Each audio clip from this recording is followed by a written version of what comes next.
శుక్లాంబరధరం విష్ణుం శశివర్ణం చతుర్భుజం ప్రసన్నవదనం ధ్యాయేత్ సర్వవిఘ్నోపశాంతయేత్. గురుర్బ్రహ్మా గురుర్విష్ణుః గురుర్దేవో మహేశ్వరః గురుః సాక్షాత్ పరబ్రహ్మ తస్మై శ్రీ గురవే నమః.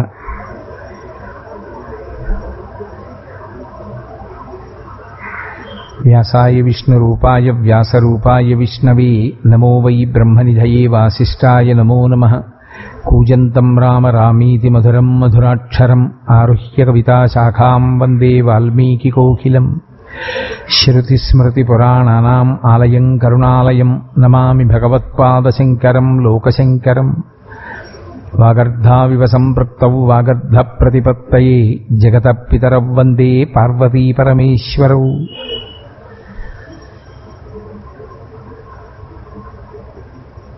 సూక్తిం సమగ్రేతున స్వయమేవ లక్ష్మీః శ్రీరంగరాజమహిషీమధురైః కటాక్షైః వైదగ్ధ్యవర్ణగుణగుంభనగౌరవైర్యాం కండూలకర్ణకుహరాः కవయోధయంతి. హైమోర్ధ్వపుండ్రమజహన్మకుటం సునాసం మందస్మితం మకరకుండలచారుగండం బింబాధరం బహుళదీర్ఘకృపాకటాక్షం శ్రీవేంకటేశముఖమాత్మని సన్నిధత్తాం. విమలపటి కమలకుటి పుస్తకరుద్రాక్షసస్తహస్తపుటి కామాక్షి పక్ష్మలాక్షి కలిత విపంచి విభాసి వైరించి మనోజవం మరుతతుల్యవేగం జితేంద్రియం బుద్ధిమతాం వరిష్టం వాతాత్మజం వనరయూథముఖ్యం శ్రీరామదూతం శిరసా నమామి. ఆపదామపహర్తారం దాతారం సర్వసంపదాం లోకాభిరామం శ్రీరామం భూయో భూయో నమామ్యహం. హరి ఓం. పరమేశ్వర స్వరూపైన సభకి నమస్కారం. కిం మనుజేషు ఇష్టతమం స్వ పర హితయాద్ ఉద్యతం జన్మ అంటారు శంకర భగవత్పాదులు. కిం మనుజేషు ఇష్టతమం, మనుష్యులకు అత్యంత ప్రీతిపాత్రమైనది ఏది లేదా అభిలషణీయమైనది ఏది, ఏది మనుషులకు అత్యంత యోగ్యమైనది, ఏది అనుష్ఠించవలసినది, ఏ మార్గమును వారు అనుసరించవలసి ఉంటుంది. కిం మనుజేషు ఇష్టతమం అంటే శంకరులు అన్నారు స్వపరహితాయోగ్యతం జన్మ. తన యొక్క పరుల యొక్క హితమును కోరి ఉద్యమించినదైనటువంటి జన్మ. ఉద్యమించుట అంటే ఏదో జెండాలు పట్టుకుని వీధుల్లోకి వెళ్ళిపోమ్మని కాదు. ఉద్యమించుట అంటే ప్రయత్నించుట. తన యొక్క ఉద్ధరణ చూసుకోవాలి, పరుల యొక్క హితాన్ని చూడాలి. ఏకకాలమునందు రెండిటినీ సాధించగలిగి ఉండాలి. రెండు ఏకకాలమునందు నడిచేటట్టుగా ప్రయత్నము చేసేటటువంటి వాడెవరో అటువంటి వాని యొక్క జన్మ సరి అయినటువంటి మార్గమునందు నడుచుచున్నది, లేదా అటువంటి వ్యక్తి జన్మ సార్థకత పొందుచున్నాడు. జన్మ అన్న మాటకి మీరు ఒక విషయాన్ని జాగ్రత్తగా జ్ఞాపకం పెట్టుకోవాల్సి ఉంటుంది. జన్మ అంటే పుట్టుట. ఏది పుడుతోంది? జీవుడు పుడుతున్నాడు. లోపల ఉన్నటువంటి జీవుడు ఒక్కొక్క శరీరాన్ని తొడుక్కున్నప్పుడల్లా పుడుతున్నాడు అని అర్థం. అన్ని వేళలా ఒకే శరీరంతో ఉండడు. ఇవాళ నాలో ఉన్నటువంటి జీవుడు మనుష్య శరీరం అనబడేటటువంటి తొడుక్కున్నాడు. ఈ లోపల ఉన్న జీవుడు ఎప్పుడూ మనుష్య శరీరమునందే ఉన్నాడు అనడానికి నమ్మకమేం లేదు.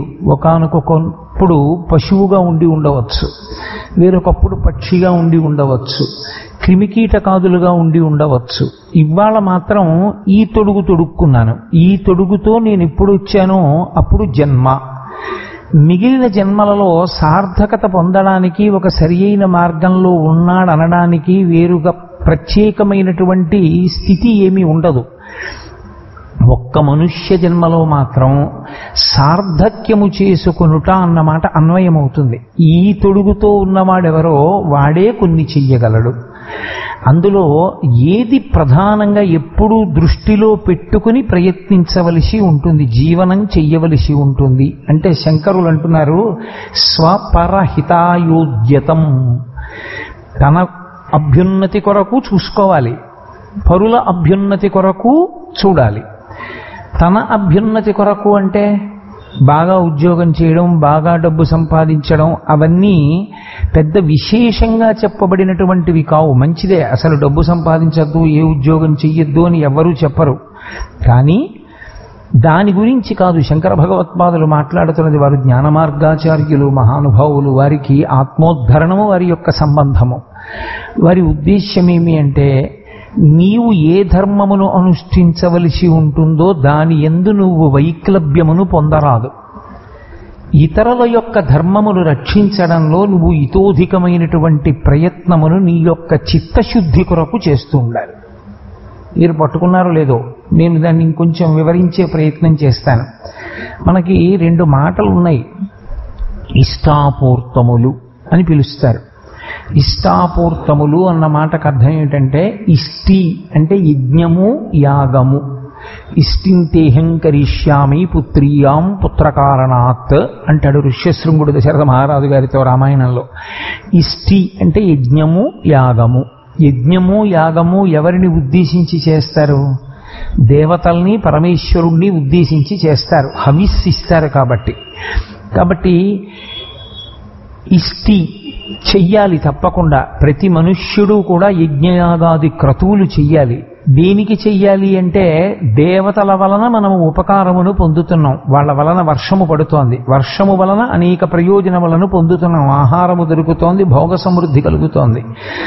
వీటికి ప్రత్యుపకారముగా ఇష్టి చేసి హవిస్సునివ్వాలి. అగ్నిముఖంగా హవిస్సు దేవతలకు ఇవ్వడం అనేటటువంటి ప్రక్రియ ఉన్నది కేవలము సనాతన ధర్మమునందు మాత్రమే. హోమ ప్రక్రియ అనేటటువంటిది ఏ ఇతర విశ్వాసమునకు చెందినది కాదు. కేవలము ఒక్క సనాతన ధర్మమునకే చెందినది. అగ్నిముఖంగా దేవతలకి స్వాహాకారంతో హవిస్సు ఇవ్వడం, ఇది కేవలము సనాతన ధర్మమునకే చెందిన ఆస్తి. దేవతలను ప్రీతిపరుస్తారు. కాబట్టి ఇష్ట అంటే ఇష్టి మొదలైనవి అంటే యజ్ఞయాగాది క్రతువులు చెయ్యాలి. పూర్తము అంటే, నీకు ఈశ్వరుడు కొన్నిటిని ఇచ్చాడు. నీకు ఏ విభూతులను ఈశ్వరుడు కటాక్షించాడో, ఆ విభూతి ఇతరులకు లేదో దాన్ని ఇతరుల యొక్క హితము కొరకు, వారి అభ్యున్నతి కొరకు నువ్వు ఉపయోగించవలసి ఉంటుంది. అంటే ఒక ఆయన దగ్గర బాగా డబ్బు ఉంది. ఇప్పుడు ఆయన ఆ డబ్బు ఖర్చు పెట్టకుండా దాచేసుకున్నాడు అనుకోండి, అది ఏమైనా దోషమా అని అడిగారు అనుకోండి, చట్టపరంగా కట్టవలసిన పన్ను కట్టి మిగిలిన డబ్బు దాచేసుకుంటే దోషము అని అనడానికి లౌకికంగా ఏం ఉండకపోవచ్చు. కానీ వేదాంతమునందు ఆత్మహంతి అంటారు. అంటే తన యొక్క స్వరూపమును తాను పాడు చేసుకున్నవాడు. భగవంతుడు ఒక విభూతినిచ్చాడు, ఆ విభూతిని నువ్వు సమాజము యొక్క ఉద్ధరణ కొరకు వినియోగించాలి. ఆ డబ్బుతో 10 మందికి పనికొచ్చే చలివేంద్రాన్ని పెట్టాలి, 10 మందికి పనికొచ్చే ఒక నుయ్యి తవ్వాలి, 10 మందికి పనికొచ్చే ఒక కళ్యాణ మంటపం కట్టాలి, 10 మందికి పనికొచ్చేటట్టుగా నువ్వు ఒక దేవాలయంలో ఒక కళ్యాణ మంటపాన్ని నిర్మాణం చెయ్యాలి. మనకి చిత్రం ఏమిటంటే, సమాజపరమైనటువంటి శ్రేయస్సు కొరకు చేసేటటువంటి పనులన్నిటినీ కూడా మనం ఈశ్వరుని ద్వారానే చేస్తాం. దేవాలయ వ్యవస్థని ఆధారం చేసుకుని చేస్తారు సనాతన ధర్మంలో. ఎందుకని అంటే, దేవాలయ వ్యవస్థ అందరికీ కూడా ఆటపట్టై, ఛత్రఛాయై, నీడనిచ్చేటటువంటి మహావృక్షమై శోభిల్లుతుంది. వేదం చదువుకున్న బ్రాహ్మణుడు ఉన్నాడు, అక్కడ వేదాన్ని ఆమ్నాయం చేస్తాడు. ఒక అర్చకుడున్నాడు, ఆయన దేవాలయంలో అర్చకత్వం చేసి ఆర్తితో ఉన్న భక్తుల యొక్క కోరిక తీరడానికి వారి పనుపున గోత్రనామాలతో పూజ చేస్తాడు. ఒక పువ్వుల దండలు కట్టగలిగిన వాడు ఉన్నాడు, ఆయన పూతోటలో ఉన్న పువ్వులన్నీ కోసి పూలు దండలుగా, హారములుగా గుచ్చి ఇస్తాడు. ఒక బట్టలు ఉతికే రజకుడు ఉన్నాడు, ఆయన స్వామి విడిచిపెట్టినటువంటి బట్టలు ఉతికి మళ్ళీ కట్టుకోవడానికి వీలుగా సిద్ధం చేస్తాడు. ఒక డప్పులు కొట్టే వ్యక్తి ఉన్నాడు, అతను స్వామికి పొద్దున్నే మేళం చేస్తాడు. స్వామివారి ఊరిరిగింపులో ఆ డప్పులు మ్రోగిస్తూ ముందు పెడతాడు. నాదస్వరం మోగించే వ్యక్తి ఉన్నాడు, ఈశ్వరుడికి నాదస్వరం మోగిస్తాడు. ముందు ఈశ్వరుడు వెడుతున్నప్పుడు నడిచిన నాదస్వరం మోగిస్తాడు. ఒకడు బలం ఉన్నవాడు ఉన్నాడు, వాడు ఈశ్వరుడి పల్లకీ పట్టుకుంటాడు. ఇంకొకడికి సామాన్యమైన స్థితి, దేవాలయానికి వచ్చి తుడిచి కడిగి ముగ్గు పెడతాడు. ఇవన్నీ పూర్తములు అని పిలుస్తారు. ఈ పూర్తములన్నీ దేని కొరకు చెయ్యాలి అని అడిగింది శాస్త్రం. ఇవి పుణ్యము కొరకు అన్న భావనతో చెయ్యడం మంచి పద్ధతి కాదు. పుణ్యము కొరకు అని మీరు చేస్తే అభ్యంతరం ఏమి ఉండదు. కానీ పుణ్యము కొరకు అని మీరు చేస్తే వచ్చే ప్రమాదం ఒకటి ఉంటుంది. ఏమిటి ఆ ప్రమాదం అంటే, ఈశ్వరుడు ఏమి రాగద్వేషాలు ఉండవు, అలాగే నీకు పుణ్యం ఇస్తున్నానంటాడు. దేవాలయంలో ఒక చోట నుయ్యి తవ్వి దీనివల్ల నాకు కొంత పుణ్యం కావాలి అని మీరు అడిగారనుకోండి, కొంత పుణ్యం వేస్తాడు. ఇప్పుడు ఆ పుణ్యము వలన ఏమవుతుందంటే, ఉత్తర జన్మలలో దాని వలన మీరు కొంత ప్రయోజనాన్ని పొందుతారు. ఆ ప్రయోజనంతో అది పూర్తయిపోయింది. మీరు బ్యాంకులో 10,000 రూపాయలు వేసుకున్నారు, 1,000 రూపాయలు చొప్పున 10 చెక్కులు ఇచ్చారు, అయిపోయింది. మీరు బ్యాంకులో వేసుకున్న సొమ్ము అక్కడతో పూర్తయిపోయింది. మీరు పుణ్యము కొరకు చేసుకున్న కర్మ మీ సుఖానుభవమునందు ఖర్చు అయిపోతుంది. అందుకే ఇష్టాపూర్తములు రెండు ఎన్ని చెయ్యండి, దాని వలన పుణ్యము కొరకు చేయకూడదు. ఈ రెండిటి వలన ప్రయోజనము కొత్తగా ఏదో వస్తుంది అని చెయ్యకూడదు. ఈ రెండు దేని కొరకు చెయ్యాలి అని అడిగారు. చిత్తశుద్ధి కొరకు చెయ్యాలి. ఇప్పుడు పాత్రకి శౌచం ఉందనుకోండి, పాత్ర శుద్ధముగా ఉందనుకోండి, మీరు అందులో పాలు పోస్తే నిలబడతాయి. పాత్ర కిలుం పట్టుందనుకోండి, అందులో మట్టి ఉండకూడనటువంటి మలినములు ఉన్నాయి, మీరు అందులో పాలు పోశారనుకోండి, పాలు విరిగిపోతాయి. ముందు చిత్తమునందు శుద్ధి ఏర్పడిందనుకోండి, చిత్తశుద్ధి ఏర్పడితే భగవంతుని యందు అనురక్తి ఏర్పడుతుంది. ఆ చిత్తశుద్ధి లేకపోతే ఏమవుతుందంటే, మీకు తెలియకుండానే మీరు చేసేటటువంటి పుణ్యకర్మల యందు రజోగుణ తమోగుణ సంపర్కము కలిగి అహంకారమునకు కారణమవుతుంది. నేనే ఈ నుయ్యి తవ్వాను, నేనే ఈ గోడ కట్టాను, నేనే ఆ పలక పరిపించాను, నేనే ఈ బల్ల వేశాను, నేనే ఆయనకు ఆ పంచెలు సాపిచ్చాను, నేనే ఆయనకు ఆ పూలదండ వేశాను. ఇది అహంకారమునకు కారణమై కూర్చుంటుంది. అందుకే అహంకార పరిత్యాగము చేయిస్తారు. అది చిత్తశుద్ధి అన్న మాటకు అర్థం. ఇవి పరమేశ్వరుడు నాకు ఇచ్చాడు, పరమేశ్వరుడు నా చేత చేయించాడు, చేయించి నేను చేశానన్న కీర్తిని నాకు కట్టపెట్టాడు. మీరు చూడండి, అన్నదానము చేయుట అనో మాట ఉంటుంది లోకంలో. ఇప్పుడు రేపు అక్షయ తృతీయ వస్తోంది. అక్షయ తృతీయ మహోత్కృష్టమైనటువంటి తిథి. మహళయ పక్షములు అని అవి కర్ణుడి కోసం వచ్చాయి అని శాస్త్రవాక్కు. కర్ణుడు శరీరము విడిచిపెట్టిన తర్వాత ఆయనకి అన్నం నీరు దొరకలేదు అన్నారు. ఎందుచేత అంటే అవి నువ్వు ఇవ్వలేదు కనుక అన్నారు. అంటే ఆయన మహళయ పక్షాల్లో మళ్ళీ యమధర్మరాజు గారి యొక్క ప్రత్యేక అనుమతితో కిందకొచ్చి అన్నం పెట్టి నీళ్లు ఇచ్చి మళ్ళీ పైకి వెళ్ళాడు అంటారు. అందుకొచ్చే మహళయ పక్షాలు. అక్షయ తృతీయ ఒక్కొక్క కాలమునందు మీరు చేసినది విశేషమైనటువంటి ఫలితాన్ని ఇస్తుంది. ఎంత ఫలితం? అక్షయం. దానికి ఇంకా లెక్కలేదు.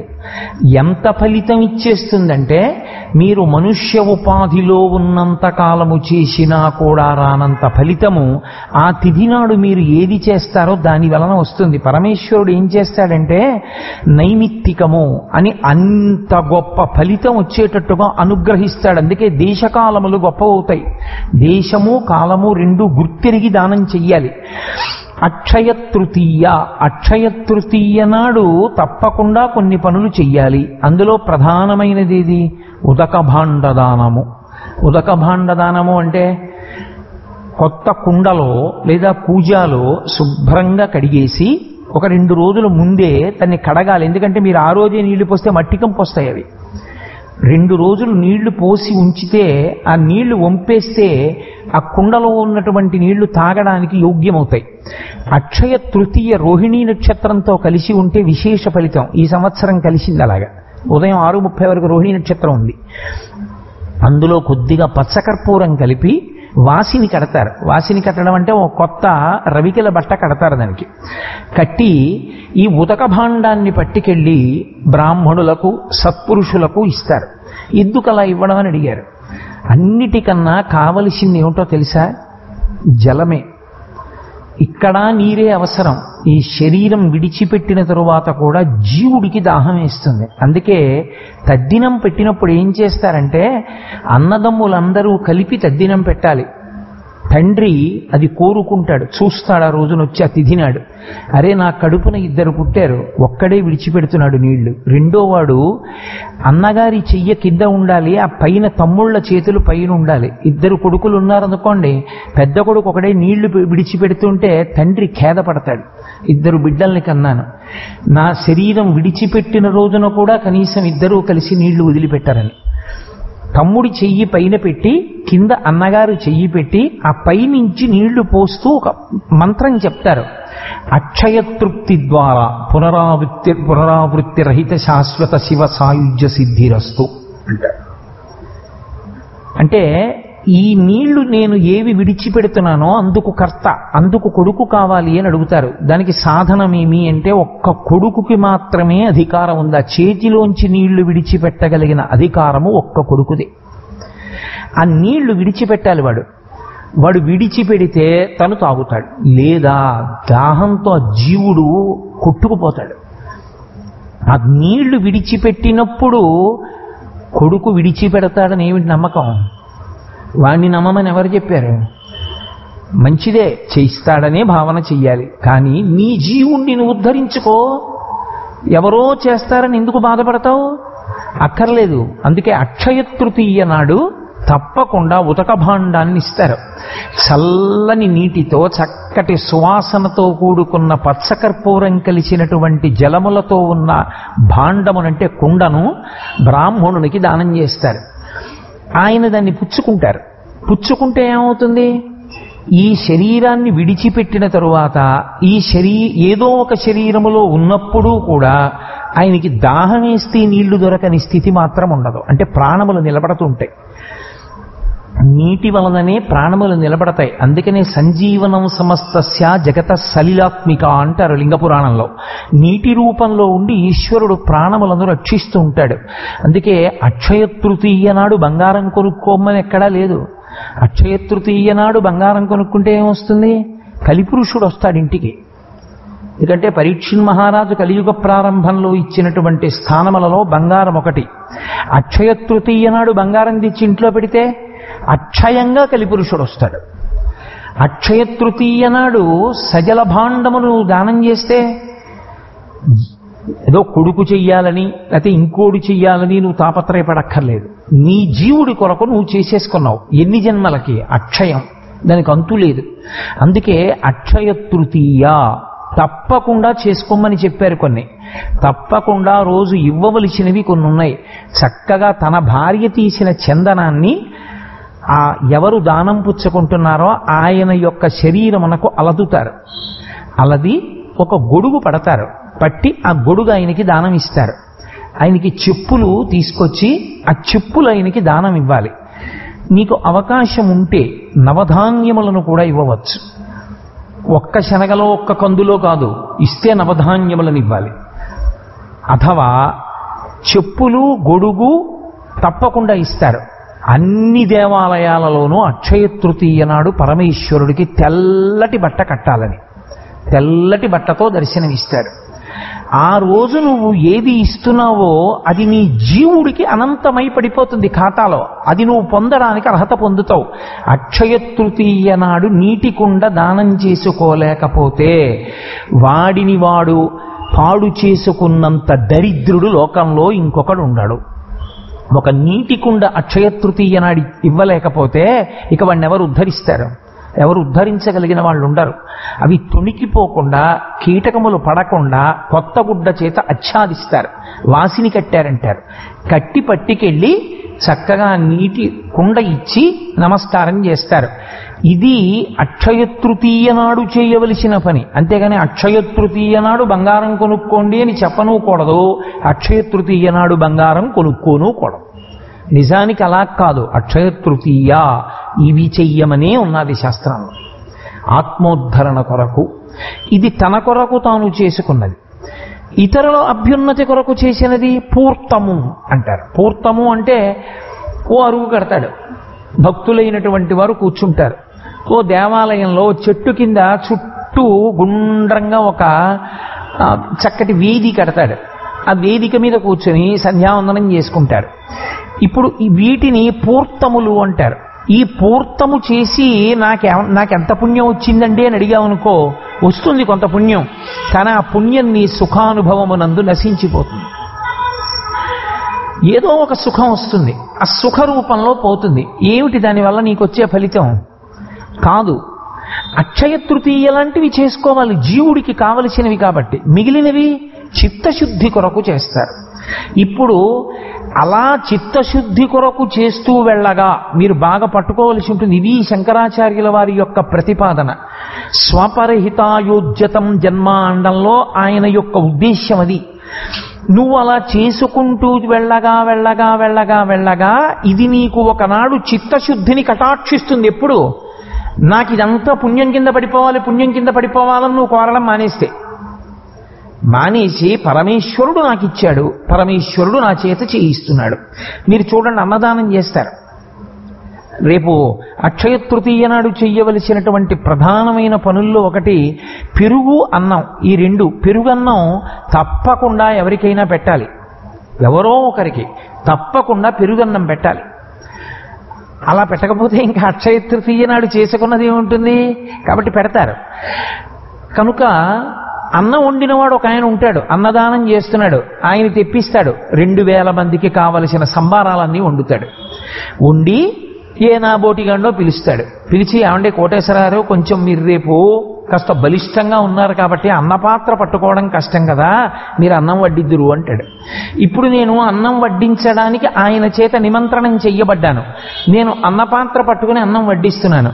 అన్నం నాదా? కాదు. అన్నపాత్ర చేత పట్టుకుని అన్నము వడ్డించడానికి కావలసినటువంటి యోగ్యత వేరొకరి చేత నాకు ఇయ్యబడినది. ఇయ్యబడి అన్నపాత్ర పట్టుకున్నాను. పట్టుకుని ఆకలితో ఉన్న వాళ్ళని కూర్చోపెట్టి ప్రత్యక్షంగా అన్నం పెడుతుంటే, అయ్యా మహానుభావ, 10 మాటలు పిలవకుండా కడుపు నిండా పెట్టావయ్యా అని ఆయన తృప్తిగా తిన్నాడు.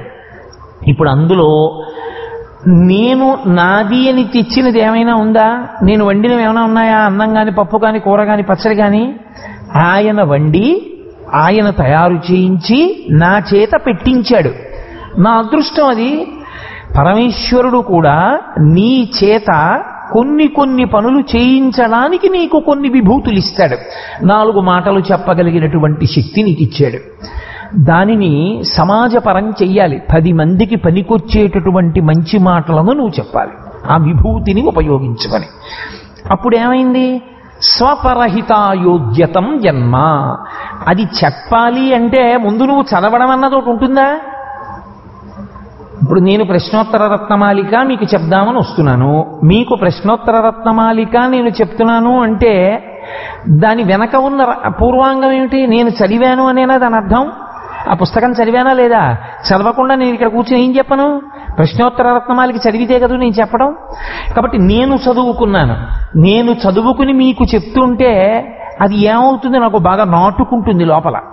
నాటుకుని ఓ ఇది కదూ అని బాగా స్ఫురణలో ఉంటుంది. ఉండి నేను అభ్యున్నతిని పొందడానికి కారణమవుతుంది, మీరు అభ్యున్నతి పొందడానికి కారణమవుతుంది.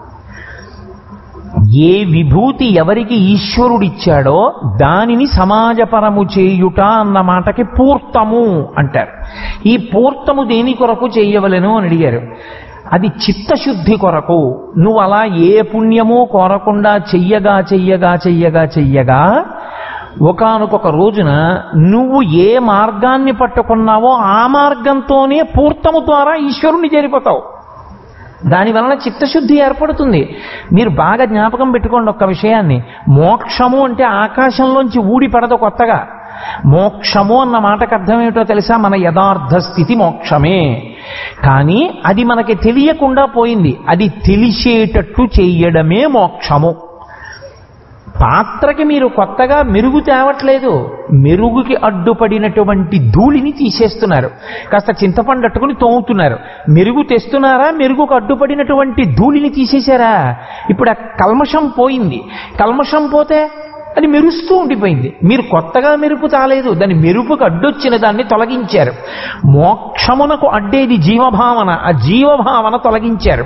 ఇది పూర్తము ద్వారా సంభవం అవుతుంది. ఒక్కొక్కసారి తాను తనకున్నదేదో దానిని ఇతరులకు అదే పనిగా పంచిపెట్టేటటువంటి ప్రక్రియ యందు కలిగినటువంటి చిత్తశుద్ధి వలన, భగవంతుని అనుగ్రహము చేత కలిగినటువంటి జ్ఞానావిర్భావము వలన ముముక్షువై మోక్షమునకు అధికారి అయి ఇక్కడే ఇప్పుడే మోక్షాన్ని పొందుతాడు. భాగవతంలో రంతిదేవోపాఖ్యానము అని ఒక ఉపాఖ్యానం, చాలా చాలా చిన్న ఉపాఖ్యానం. నాకు జ్ఞాపకం ఉన్నంత వరకు నవమస్కంధం అనుకుంటాను. ఆ రంతిదేవోపాఖ్యానంలో పోతన గారు ఒక అద్భుతమైన విషయాన్ని ఆవిష్కరిస్తారు. రంతిదేవుడు ఏం చేస్తూ ఉంటాడు అంటే, తన కొరకు అని ఏది ఉంచుకోడు. ఆయన మహారాజు, ఆయన ఎప్పుడూ ప్రజలకి ఏదో ఒకటి చేస్తూ ఉంటాడు, దానం చేస్తూ ఉంటాడు. ఒకానొకప్పుడు గొప్ప కరువు వచ్చింది, ఆయన తన దగ్గర అని ఏమీ ఉంచుకోలేదు, అందరికీ ఇచ్చేశాడు. ఇప్పుడు తనకి తినడానికి లేదు, నాకు లేదు మీరు పెట్టండి అంటే తినవలసిన వాడు తినకుండా తనకి పెట్టేస్తాడేమో అని తాను అడగకుండా అంతఃపురంలో ఉండిపోయాడు భార్యా బిడ్డలతో. 48 రోజులైపోయి తాగటానికి మంచి నీళ్లు కూడా లేవు. లేక మనిషి వరడైపోయాడు. అయిపోయి ఇక శరీరము పడిపోవడానికి సిద్ధపడుతోంది. దేవతలు పరీక్షించారు, ఇప్పుడు చిత్తశుద్ధి కలిగినదా?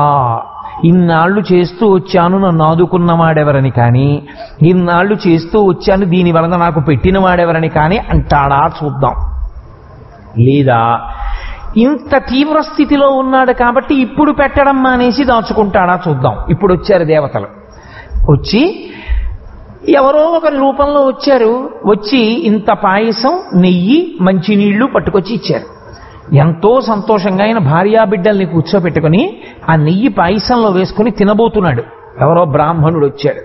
అయ్యా ఆకలితో ఉన్నాను, నాకు పెట్టవయ్యా అన్నాడు. ఆ పాయసంలోనూ నీతిలోనూ సగాన్ని బ్రాహ్మణునికి ఇచ్చాడు. మళ్ళీ తినబోతున్నాడు. ఎవరో శూద్రుడు వచ్చాడు. మళ్ళీ అందులో కొంత భాగం ఇచ్చేశాడు. ఇక తనకి తినడానికి ఏం లేదు, మంచినీళ్లున్నాయి, చాలు ఈ మంచినీళ్లు తాగుతాను. నాకు మంచినీళ్లు మిగిలే, అది మిగలలేదని బాధపడలేదు. అమ్మా ఆకలి అనేటటువంటి దాని విలువ తెలిసిన నాకు అంత ఆకలితో వచ్చిన వాడికి మళ్ళీ పెట్టగలిగిన భాగ్యం కలిగిందని సంతోషించాడు. ఇప్పుడు ఆఖరణ ఉండిపోయిన మంచినీళ్లు తాగబోతున్నాడు. ఎక్కడి నుంచో చాలా అధమాధమమైన స్థితిలో ఉన్నటువంటి ఒక వ్యక్తి వచ్చాడు. వచ్చి అయ్యా నాకు ఏమైనా పెట్టవయ్యా, ప్రాణాలు కడంటిపోతున్నాయన్నాడు. ఆయన అన్నాడు, రంతిదేవుడు అన్నము లేదు, కొన్ని మధురాంబువులున్నవి, త్రావమన్నా రావన్నా ఎల్ల శరీరధారులకు ఆపద కలిగిన వారి ఆపదలు తొలగించి మేలు చేయుట కంటే ఉండు సుఖమున్నదే, నాకు దిక్కు పురుషోత్తముడొక్కడి సొమ్ము పుల్కసా అన్నాడు. ఆ మంచినీళ్ళు ఇచ్చి అతను గడగడ గడగడ తాగేస్తుంటే ఆ నీళ్ళన్నీ పొంగిపోయి అన్నాడు, అన్నము లేదు. తను ఏం పెట్టలేకపోయానో చెప్పాడు. నేను నీళ్ళు ఇస్తున్నానయా, నేను తాగకుండా అనలేదు. అన్నము లేదు నాయన, నీకు అన్నం పెట్టలేను, కొన్ని మధురాంబువులున్నవి, కొన్ని తీయటి నీళ్లున్నాయి, ఇవి తాగు. అది పూర్తమునందు ఆయన అంత స్థితిని పొందేశాడు. పొందేసి ఇదిగో ఇవి ఇస్తాను, ఈ నీళ్లు తాగేసేయి, ఈ నీళ్లు తాగు. శరీరధారులకు కష్టము కలిగినప్పుడు ఆ కష్టాన్ని తీర్చడం కన్నా అన్యమైన గొప్పతనం ఉంటుందయా లోకంలో, అంతకన్నా మేలు ఉంటుందయా, తాగు అని నీళ్ళు ఇచ్చాడు. గడగడ గడగడ నీళ్లు తాగాడు. తాను విపరీతమైన దాహంతో ఉన్నప్పుడు మంచినీళ్ళు ఇవ్వడం అంత తేలికైన విషయం కాదు. మీరు చూడండి, మంచి ఎండలో భార్యాభర్తలు ఇద్దరూ భోజనానికి వచ్చి కూర్చున్నారు అనుకోండి. ఇద్దరూ ఉద్యోగం చేస్తున్నారు, ఇద్దరూ మధ్యాహ్నం భోజనానికి వచ్చారు, ఇద్దరూ భోజనానికి కూర్చున్నారు, ఇద్దరూ పప్పు నెయ్యి అన్నం కలుపుకొని 2 ముద్దలు తిన్నారు. గడగడ గడగడ కాసి నీళ్లు తాగేశాడు ఆయన. గ్లాస్ ఖాళీ అయిపోయింది. ఆవిడ గడగడ గడగడ 2 గ్లాసు నీళ్లు తాగేసింది. మరచెంబు ఈయన దిగింది. మళ్ళీ 2 ముద్దలు తినేటప్పటికీ ఇద్దరికి మళ్ళీ దాహం వేసింది. ఏమండి కొంచెం నీళ్లు పొద్దురు అంది ఆవిడ గ్లాస్ ఇలా పట్టుకుని. ఈయనకి దాహం వేస్తోంది. మీరు గమనించండి, ఆయన ఆవిడికి పోసి తాను పోసుకోడు, తను పోసుకుని ఆవిడికి పోస్తాడు. లేకపోతే ఉండు అని తను తాగిపోస్తాడు. మంచినీళ్ల విషయంలో అంత తొందరగా మీ దాహాన్ని కూడా కాదని ఒకరికి ఇచ్చేయడం అంత తేలిక కాదు.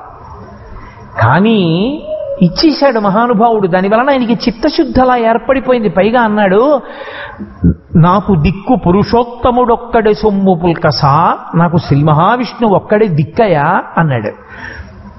అంతే, దేవతలు నిజస్వరూపంతో ప్రకాశించి ఆ రంతిదేవుణ్ణి ఈశ్వరుని యందు కలిసిపోయేటటువంటి అదృష్టాన్ని కటాక్షించారు. అంటే పూర్తము చిత్తశుద్ధి కొరకైనప్పుడు అది తన యొక్క ఇతరుల యొక్క హితమునకు పనికొస్తుంది. దాన్ని పుణ్యము అన్న మాటతో మీరు సంకుచితత్వానికి తీసుకొచ్చారనుకోండి, అనుభవమునందు పోతుంది. ఇది శంకరాచార్యుల వారి యొక్క ఉద్దేశ్యం. వారు జ్ఞాన మార్గాచార్యులు. అందుకని వారు ఏది చెప్పినా ఆత్మోద్ధరణము కొరకు ప్రతిపాదన చేస్తారు. కాబట్టి నీ కొరకు ఇతరుల కొరకు ఇద్దరి యొక్క అభ్యున్నతి కొరకు ఉద్యమించినటువంటి వాని జన్మ ఏది ఉన్నదో ఆ జన్మ కిం అనుజేషు ఇష్టతమం అన్నప్పుడు జవాబైనది. అంటే నువ్వు ఏ పని చేస్తున్నా నీ ధర్మాన్ని నువ్వు విడిచిపెట్టేయకూడదు. నీ ధర్మాన్ని నువ్వు చేస్తూ ఇతరులకు ధర్మమును నిలబెట్టే ప్రయత్నం చెయ్యాలి. రామచంద్రమూర్తి గురించి చెప్తూ శ్రీరామాయణంలో ఒక మాట చెప్తారు, రక్షిత జీవలోకస్య ధర్మస్య పరిరక్షిత, రక్షిత స్వస్య ధర్మస్య స్వజనస్య రక్షిత. రాముడు లోకమంతటా ధర్మమును నిలబెట్టేవాడు.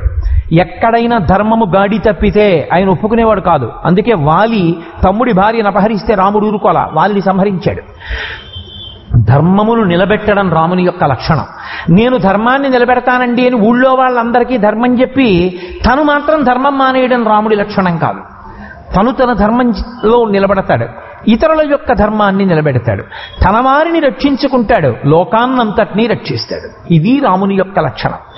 నీ ధర్మమును నువ్వు మరిచిపోకూడదు. ప్రశ్నోత్తరమాలిక మీద ఉపన్యాసం చెప్పావు, బాగుంది. కానీ సాయంకాలం దానికోసం సంధ్యావందనం మానేసి మాత్రం ఉపన్యాసానికి రాకు. అంత అవసరమైతే 5 నిమిషాల ఉపన్యాసానికి ఆలస్యం అయిపోతే నీ కంఠం తెగిపోదు. సంధ్యావందనం మానేసి మాత్రం నువ్వు ఉపన్యాసం చెప్పకూడదు. నీ ధర్మం నీకది ప్రధానం. నువ్వు ముందు సంధ్యావందనం చెయ్యాలి. నువ్వు సంధ్యావందనం చెయ్యి, తర్వాత వచ్చి ప్రవచనం చెయ్యి. నువ్వు ప్రవచనం చేస్తానని సంధ్యావందనం మానేస్తే నువ్వు పాడైపోతావు. అసలు ఇతరులకు చెప్పే అధికారము నీకు పోతుంది. ఏది ఎలా చెయ్యాలో అలా చెయ్యాలి. స్వధర్మమును నిలబెట్టుకోవాలి, ఇతరుల యొక్క ధర్మమును నిలబెట్టాలి. అంటే ఇతరుల యొక్క ధర్మమును నువ్వు పాడు చేయరాదు. ఎప్పుడూ కూడా లోకంలో ఉండవలసినటువంటి ప్రధానమైన లక్షణం ఏమిటో తెలుసా? ఇతరుల ధర్మమును, ఇతరుల యొక్క మార్గమును పాడు చేసేలా ప్రవర్తించకూడదు. చంద్రశేఖర భారతీ స్వామి వారి దగ్గరికి ఓ క్రైస్తవుడు వచ్చి ఆయన అన్నాడు, మీ సనాతన ధర్మము, దీని సిద్ధాంతములు, దీని యొక్క పరిధి చూస్తే నాకు పరమ సంతోషంగా ఉంది, మీరు నన్ను మీ మతంలో చేర్చుకోండి అన్నారు. వెంటనే చంద్రశేఖర భారతీ స్వామి అన్నారు, నువ్వు క్రైస్తవ మతంలో పుట్టడానికి కారణం ఎవరై ఉంటారనుకుంటున్నావు అని అడిగారు. పరమేశ్వరుడు. నా నిర్ణయమా? నేను సనాతన ధర్మంలో పుడతానని పరమేశ్వరుడిని అడిగొచ్చానా? సనాతన ధర్మమునందు నేను పుట్టాలన్న నిర్ణయాన్ని పరమేశ్వరుడు చేశాడు. క్రైస్తవ మతమునందు పుట్టాలి అని ఒక వ్యక్తికి పరమేశ్వరుడు నిర్ణయం చేశాడు. నీవు క్రైస్తవ మతంలోంచి సనాతన ధర్మంలోకి వచ్చేస్తాను అని అన్నప్పుడు నువ్వు మొదట చేస్తున్న పని పరమేశ్వరుని యొక్క నిర్ణయాన్ని తిరస్కరించడం. పరమేశ్వరుణ్ణి అవమానించిన నీకు ఇంకొక విశ్వాసములోకి వెళ్ళి పరమేశ్వరుడి యొక్క అనుగ్రహాన్ని పొందుతానని ఎలా అనుకుంటున్నావు? ఎక్కడైనా మంచి అన్నది ఉంటుంది లోకంలో, ఎందులోనూ మంచి లేనిదన్నది ఉండదు. ప్రతి దానిలో మంచి ఉంది. క్రైస్తవ మతంలో మంచి లేకపోవడం ఏం లేదు. అందులో ఉండే మంచి అందులో ఉంటుంది. కాబట్టి నువ్వు ఉత్తమ క్రైస్తవుడివిగా నీ మతంలో ఏ మంచి విషయాలున్నాయో వాటిని బాగా పట్టుకో. ఉత్తమమైన క్రైస్తవుడివిగా అది నిన్ను ఈశ్వరుని యొక్క అనుగ్రహానికి దగ్గర చేస్తుంది. తప్ప నువ్వు క్రైస్తవ మతాన్ని విడిచిపెట్టి సనాతన ధర్మంలోకి వస్తానంటే నిన్ను పుట్టించిన పరమాత్మ యొక్క శాసనాన్ని నువ్వు అగౌరవపరిచిన వాడివి కాలా? ఎందులో నిన్ను ఈశ్వరుడు పుట్టించాడో అందులో నువ్వు కృతకృత్యుడవై అందులో ఉన్న సిద్ధాంతాన్ని పాటించి ఈశ్వరుడికి దగ్గరకా. ఆయన పొంగిపోయాడు. వచ్చినటువంటి వ్యక్తి పశ్చిమ దేశాల నుంచి వచ్చినవాడు పొంగిపోయాయా, ఎంత గొప్పగా చెప్పారు. నిజం, మా మతంలో కూడా మంచి మాటలు ఉన్నాయి. నేను ఆ మంచి మాటలను బాగా అనుష్ఠించి ఉత్తమమైన క్రైస్తవుడిగా నిలబడతాను అని వెళ్ళిపోయారు. తప్ప నిజమే ఇందులోకి వచ్చేయి అని వెంటనే సనాతన ధర్మంలోకి తీసుకోలేదు చంద్రశేఖర భారతి. అది మహాత్ముల యొక్క లక్షణం అంటే అలా ఉంటుంది. కాబట్టి పూర్తము చిత్తశుద్ధి కొరకు నీవు చేయవలసిన కర్మ ఇది. నీ ధర్మమును నువ్వు నిలబెట్టుకోవాలి. ఇతరుల యొక్క ధర్మములందు ఇతరులు నిలబడేటట్టుగా నువ్వు చూడాలి. వారి ధర్మము వారిని చేసుకొనివ్వాలి, నీ ధర్మాన్ని నువ్వు నిలబెట్టుకోవాలి. అది నిజమైనటువంటి జీవిత లక్ష్యము, అది నిజమైనటువంటి ప్రయోజనం. అందుకే చాలా మంది శంకరాచార్యుల వారి వలన బౌద్ధ మతం పారిపోయింది, శంకరాచార్యుల వారి వలన ఏదో ఇతర విశ్వాసములు పారిపోయాయి అంటారు. ఆయన అలా ఎవరి జోలికి వెళ్ళలేదు. ఎందులో ఏ ఉత్తమమైనటువంటి విషయం ఉన్నదో ఆ ప్రతి విషయాన్ని శంకర భగవత్పాదులు స్వీకరించారు. ఏది ప్రమాణమునకు నిలబడదో అది ప్రమాణమునకు నిలబడదు అని తిరస్కరించారు తప్ప మిగిలినవన్నీ పనికి మాలినవి అని శంకర భగవత్పాదులు ఎన్నడూ అనలేదు. అది ఆయన గొప్పతనం. ఆ మార్గములో వచ్చినటువంటి మహాపురుషులు కూడా అంతే విశాల హృదయముతో మాట్లాడతారు. అంతటి విశాల హృదయంతోనూ అవతల వారి యొక్క ధర్మమును నిలబెట్టేటటువంటి ప్రయత్నం చేస్తారు. నిన్ననే మీతో మనవి చేశా, ఆ ధర్మమే ఈశ్వరుణ్ణి చేరడానికి మార్గం అయ్యున్నది అయినప్పుడు ఇతరుల ధర్మాన్ని నువ్వు పాడు చేసేస్తే, పాడు చేయకూడదు ఎప్పుడును. నువ్వు ఒక వ్యక్తి నీ దగ్గరికి వచ్చి ఒక సలహా అడిగినప్పుడు అది వేద విరుద్ధమైనటువంటి విషయాన్ని అతని యొక్క వ్యక్తిగత ప్రయోజనం కోసమని నువ్వు ఉపదేశము చేయరాదు. నేను మా ఆయన్ని వదిలిపెట్టేస్తానండి అని నీ దగ్గరకు ఒక ఆడదొచ్చిందనుకో, తప్పమ్మా. ప్రాణం పోయినా నువ్వు నీ భర్తతో కలిసి ఉండాలి తప్ప భర్తని విడిచిపెట్టడం ఎంత ప్రమాదకరమో నీకు తెలియదు. అలా ఉండకూడదు తల్లి. కావాలంటే మీ నాన్నగారిని వారి నాన్నగారితో మాట్లాడమను. ఎక్కడ అభిప్రాయ భేదాలు ఉన్నాయో వాటిని పరిష్కరించుకోండి. నువ్వు కొన్ని త్యాగం చెయ్యి, ఆయన్ని కొన్ని త్యాగం చెయ్యమను. భర్తని భార్య విడిచిపెట్టడం అన్నది భార్య ఒక్కదానితో పోదు. రేపు బిడ్డలు బాధపడతారు, తల్లిదండ్రులు బాధపడతారు, అత్తమామలు బాధపడతారు, కుటుంబాల గౌరవాలు పోతాయి. ఒక వ్యక్తి నిర్ణయం కాదమ్మా, తప్పలా చేయకూడదని చెప్పాలి నువ్వు. తప్ప అలా అంటే బాగుండదని అవతల వాళ్ళని పర్లేదమ్మా వదిలే మీ ఆయన్ని చెప్పకూడదు.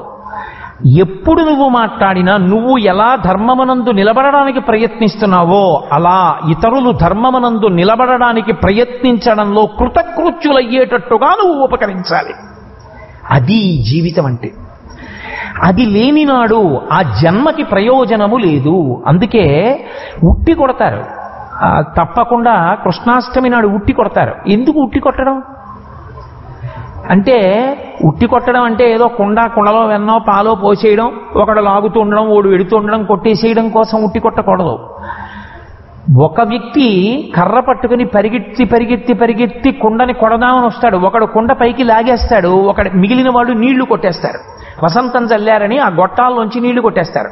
కళ్ళల్లో నీళ్లు పడి అతనికి కుండ కనపడదు. పైగా అదంతా బురదైపోతుంది, జారిపోయి పడిపోతాడు, ఒళ్ళంతా తడిసిపోతుంది. 10 మంది ప్రయత్నిస్తారు, 10 మందికి ఉట్టి అందదు. ఒక్కొక్కడు ప్రయత్నిస్తే అప్పుడు ఏం చేస్తారంటే ఓ నలుగురిని చేతులు పట్టుకుని నిలబడమంటారు. ఈ చేతుల్లో ఇలా పట్టుకుని నిలబడితే ఈ చేతుల్లో కాళ్ళేసి ఇద్దరు నిలబడతారు. ఇప్పుడు ఈ ఇద్దరి భుజాల మీద ఇద్దరు నిలబడతారు. ఈ ఇద్దరి భుజాల మీద ఒక్కడు నిలబడతాడు. ఉట్టినంతకన్నా పైకి వెళ్ళలాగుతావు. ఇప్పుడు కొట్టేస్తాడు కర్ర పెట్టి. పరమేశ్వరుణ్ణి అందుకోవడానికి చేసేటటువంటి ప్రయత్నంలో ఒకరికి ఒకరు చేయి అందించుకుని చేయి కలిపి ప్రయత్నం మొదలు పెట్టాలి. అలాగని అన్నీ చేయి కలిపి చేసేవే ఉండవు. ఒక్కొక్కటి నువ్వు ఒక్కడివే చెయ్యవలసి ఉంటుంది. ఉట్టి కొట్టినప్పుడు అందరూ కలిపి కొట్టాలి. పల్లకి పట్టుకుంటే పరమేశ్వరుడిది అందరూ కలిసి పట్టుకోవాలి. నీకు ఆకలేస్తే నువ్వు ఒక్కడివే తినాలి. 10 మంది పల్లకి పట్టిన వాళ్ళతోనే తింటానండి అనకూడదు. నీ అన్నం నువ్వు తింటేనే నీకు ఆకలి తీరుతుంది. ధ్యానము దగ్గరికి వచ్చేటప్పటికీ అది నీ వ్యక్తిగత విషయం. నువ్వు ధ్యానమునందు అలా నిలబడాలి. అందరూ ధ్యానమునందు నిలబడ్డారో లేదో చూసప్పుడు నేను ధ్యానం చేస్తాననకూడదు. ధ్యానము దగ్గరికి వచ్చేటప్పటికి నువ్వు ఒక్కడివే. పల్లకి పట్టుకున్నప్పుడు 10 మందితో కలిసి పట్టుకోవాలి. ఇవన్నీ ఎందుకు వచ్చాయో తెలుసా? సనాతన ధర్మంలో అందరూ కలిసి భజన చేస్తారు. భజన చేసినప్పుడు ఒక్కడు భజన చేశాడనుకోండి, దానికి అందం ఉండదు. అసలు భజన అన్న మాటకి అందమే ఉండదు. అందరూ కలిసి చేస్తున్నారనుకోండి, మనసులు లయమైపోతాయి. అలా ప్రదక్షిణం చేస్తున్నవాడు కూడా వచ్చి కూర్చుని, ఒకవేళ వాడికి అది రాకపోతే ఇలా ఇలా తప్పట్లన్నా వేస్తూ సంతోషిస్తాడు. మనోలయం అవుతుంది, మనసు పరమేశ్వరుడి దగ్గరికి ఎడుతుంది. ఒకడు తప్పిట వాయిస్తాడు, ఒకడు ఏదో ఆ చిడతలు వాయిస్తాడు, ఒకడు ఆ చేత్తో పట్టుకున్నటువంటి ఆ చిడతలు మోగిస్తాడు, ఒకడు గట్టిగా పాట పాడతాడు, ఒకడు డప్పులు మ్రోగిస్తాడు. ఇవన్నీ చేస్తుంటే ఏమవుతుందంటే ఇంతమంది కలిసి పరమేశ్వరుణ్ణి ఏకరీతిని భజిస్తారు. ఇది హృదయంలో నిలబడిపోతే ఎంతసేపు కలిసి భజన చేస్తారు? వాళ్ళందరి ఇంటికి వెళ్ళాలి. నీకు ఇంకా చెయ్యాలనుంది, నీకు ఇంకా పరమేశ్వరుడితో రమించాలనుంది, ఆ 10 మందిని పట్టుకు పీకేయకూడదు. మనం ఇంకా చేద్దాం, గుడి తలుపులు తెరిచే ఉంచుదాం అనకూడదు. నువ్వు ధ్యానం చెయ్యాలి. అప్పుడు నువ్వు ఒక్కడివి చెయ్యాలి. సనాతన ధర్మమునందు అందరూ కలిసి చేసేవి ఒక్కడూ చేసేవిగా విడతీస్తారు. ఎందుకు చేస్తారంటే నీవు అభ్యున్నతిని పొందాలి, నీతో పాటు 10 మంది అభ్యున్నతిని పొందాలి. దీనికి ప్రతిబంధకంగా నువ్వు ఏ పనిని చెయ్యరాదు. ఏ పనిని నువ్వు అలా చేసినా అది ప్రమాదహేతు అవుతుంది. నీ ధర్మాన్ని విడిచిపెట్టి ఇతరులకు ధర్మం చెప్పకూడదు. ఇతరుల ధర్మమును పాడు చేసి నీ ధర్మాన్ని నువ్వు నిలబెట్టుకోకూడదు. అసలు ఆ మాటకొస్తే ముందు ధర్మాన్ని చెప్పేటప్పుడు, ధర్మాన్ని నిలబెట్టే ప్రయత్నం చేసేటప్పుడు నీ ధర్మమునందు నువ్వు నిలబడడం బాగా నేర్చుకోవాలి. నువ్వు బాగా నేర్చుకున్న తర్వాత ఇతరులకు చెప్పడానికి నీకు ధైర్యం వస్తుంది. ఇప్పుడు నేను సంధ్యావందనం చేయననుకోండి, నాకు సంధ్యావందనం చేసే అలవాటు లేకపోతే మీరు సంధ్యావందనం చెయ్యాలి అని నేను ఎలా బల్లబుద్ధి చెప్తాను? నా మనసు తిరగబడదు. నువ్వు చేసి వచ్చావా ఇవాళ? నువ్వు చేయలేదుగా అంటే నేను చేయలేదు అనుకోకండి. నువ్వు చేయలేదుగా, ఎందుకు చెప్తావు వాళ్ళకి సంధ్యావందనం చేయమని? తప్పు కదా అంటుందా అనదా అంతరాత్మ? ఎన్నాళ్ళు నేను దాన్ని నోరు ముయ్యగలను? నాకే ఓ చిన్నతనంగా ఉంటుందా? నేను చేస్తున్నాను అనుకోండి, ఎంత కంగారుగా వచ్చినా కాఫీ అయినా మానేస్తాను, సంధ్యావందనం చేసే పెడతా ఉపన్యాసానికి అనుకుని చేసి వస్తున్నాను అనుకోండి, నేను ధైర్యంగా చెప్తాను, అయ్యా మీరు సంధ్యావందనం చెయ్యాలి, తప్పు, అలా చేయకుండా ఉండకూడదని చెప్తాను. నీ ధర్మమునందు నువ్వు నిలబడగలిగితే ఇతరుల ధర్మమును నిలబెట్టడమునందు నీకు పూనిక కలుగుతుంది. అరే నేను ఈ లబ్ధి పొందాను, వాడు ఎందుకు పొందడరా? అన్నం తిన్నావు, నీకు ఆకలి తీరింది, అన్నం తినరా నీకు ఆకలి తీరుతుంది అని ధైర్యంగా చెప్పగలవు. నీ ధర్మమునందు నువ్వు నిలబడాలి, ఇతరుల ధర్మమును పాడు చెయ్యకుండా నిలబెట్టాలి. ఎప్పుడు ఏది మాట్లాడినా, ఎప్పుడు ఏది చెప్పినా, ఎప్పుడు ఏది చేసినా అది ఇతరుల ధర్మమును పాడు చేసేది కాకూడదు. అందుకే రాక్షసులనగా ఎవరు? ఇతరుల ధర్మమును పాడు చెయ్యువారు. ఇతరులు ఏ ధర్మంలో ఉన్నారో దాన్ని పాడు చెయ్యడం వాడికి ప్రధానమవుతుంది. తన ధర్మంలో తాను ఊంచుకోడు. తన ధర్మమునందు తాను నిలబడితే గొడవ వదిలిపోతుంది. వాడు ఆ ధర్మంలో ఉండడు, ఇతరుల ధర్మం మాడి చేస్తాడు. ఋషులు యజ్ఞయాగాదులు చేస్తున్నారు, వీడి పట్టుకెళ్ళి నెత్తురుపోయడం అందులో అంటే వీడి పని వీడి చేసుకోడు, ఇతరుల పని పాడు చేస్తుంటాడు. ఇతరులను పాడు చెయ్యడమే తప్ప తన ధర్మమునందు తాను నిలబడలేని వాడెవరో వాడే రాక్షసత్వం ఉన్నవాడు. నువ్వు అలా అనిపించుకోకూడదనుకుంటే నీ ధర్మమునందు నువ్వు నిలబడు, ఇతరుల యొక్క ధర్మమును నువ్వు పాడు చెయ్యవద్దు. ఇది శంకరాచార్యుల వారి యొక్క సందేశం. ఇది మనకి అవగతమైన నాడు ప్రతి క్షణం కూడా ఎవరి ధర్మమునందు వారు నిలబడేటట్టుగా మీరు ప్రయత్నం చేస్తూ ఉంటారు తప్ప మీ అర్థం లేని నిర్ణయాలతో అవతల వారిని సతమతం చెయ్యరు. మీరు అవతల వారి ధర్మమునందు అవతల వారు ఉన్నారా? ఉన్నారు. పోన్లే, ఇప్పుడు ఎందుకు మనం ఊరికే వారిని పాడు చేయడం? వారి ధర్మంలోనే ఉన్నారు కదా, ఉండని, అలాగా గొడవే ఉంది, అలా ఉండని, సంతోషంగా ఉండనిస్తాడు. నీ ధర్మంలో నువ్వు ఉన్నావా? చాలు, తృప్తి. నువ్వు 10 మందికి ఉపదేశాలు చేసే కన్నా, 10 ఉపన్యాసాలు చెప్పే కన్నా నీ ధర్మంలో నువ్వు నిలబడి ఇతరుల ధర్మమును నిలబడేటట్టుగా నువ్వు చూడడం అత్యంత యోగ్యమైన విషయము.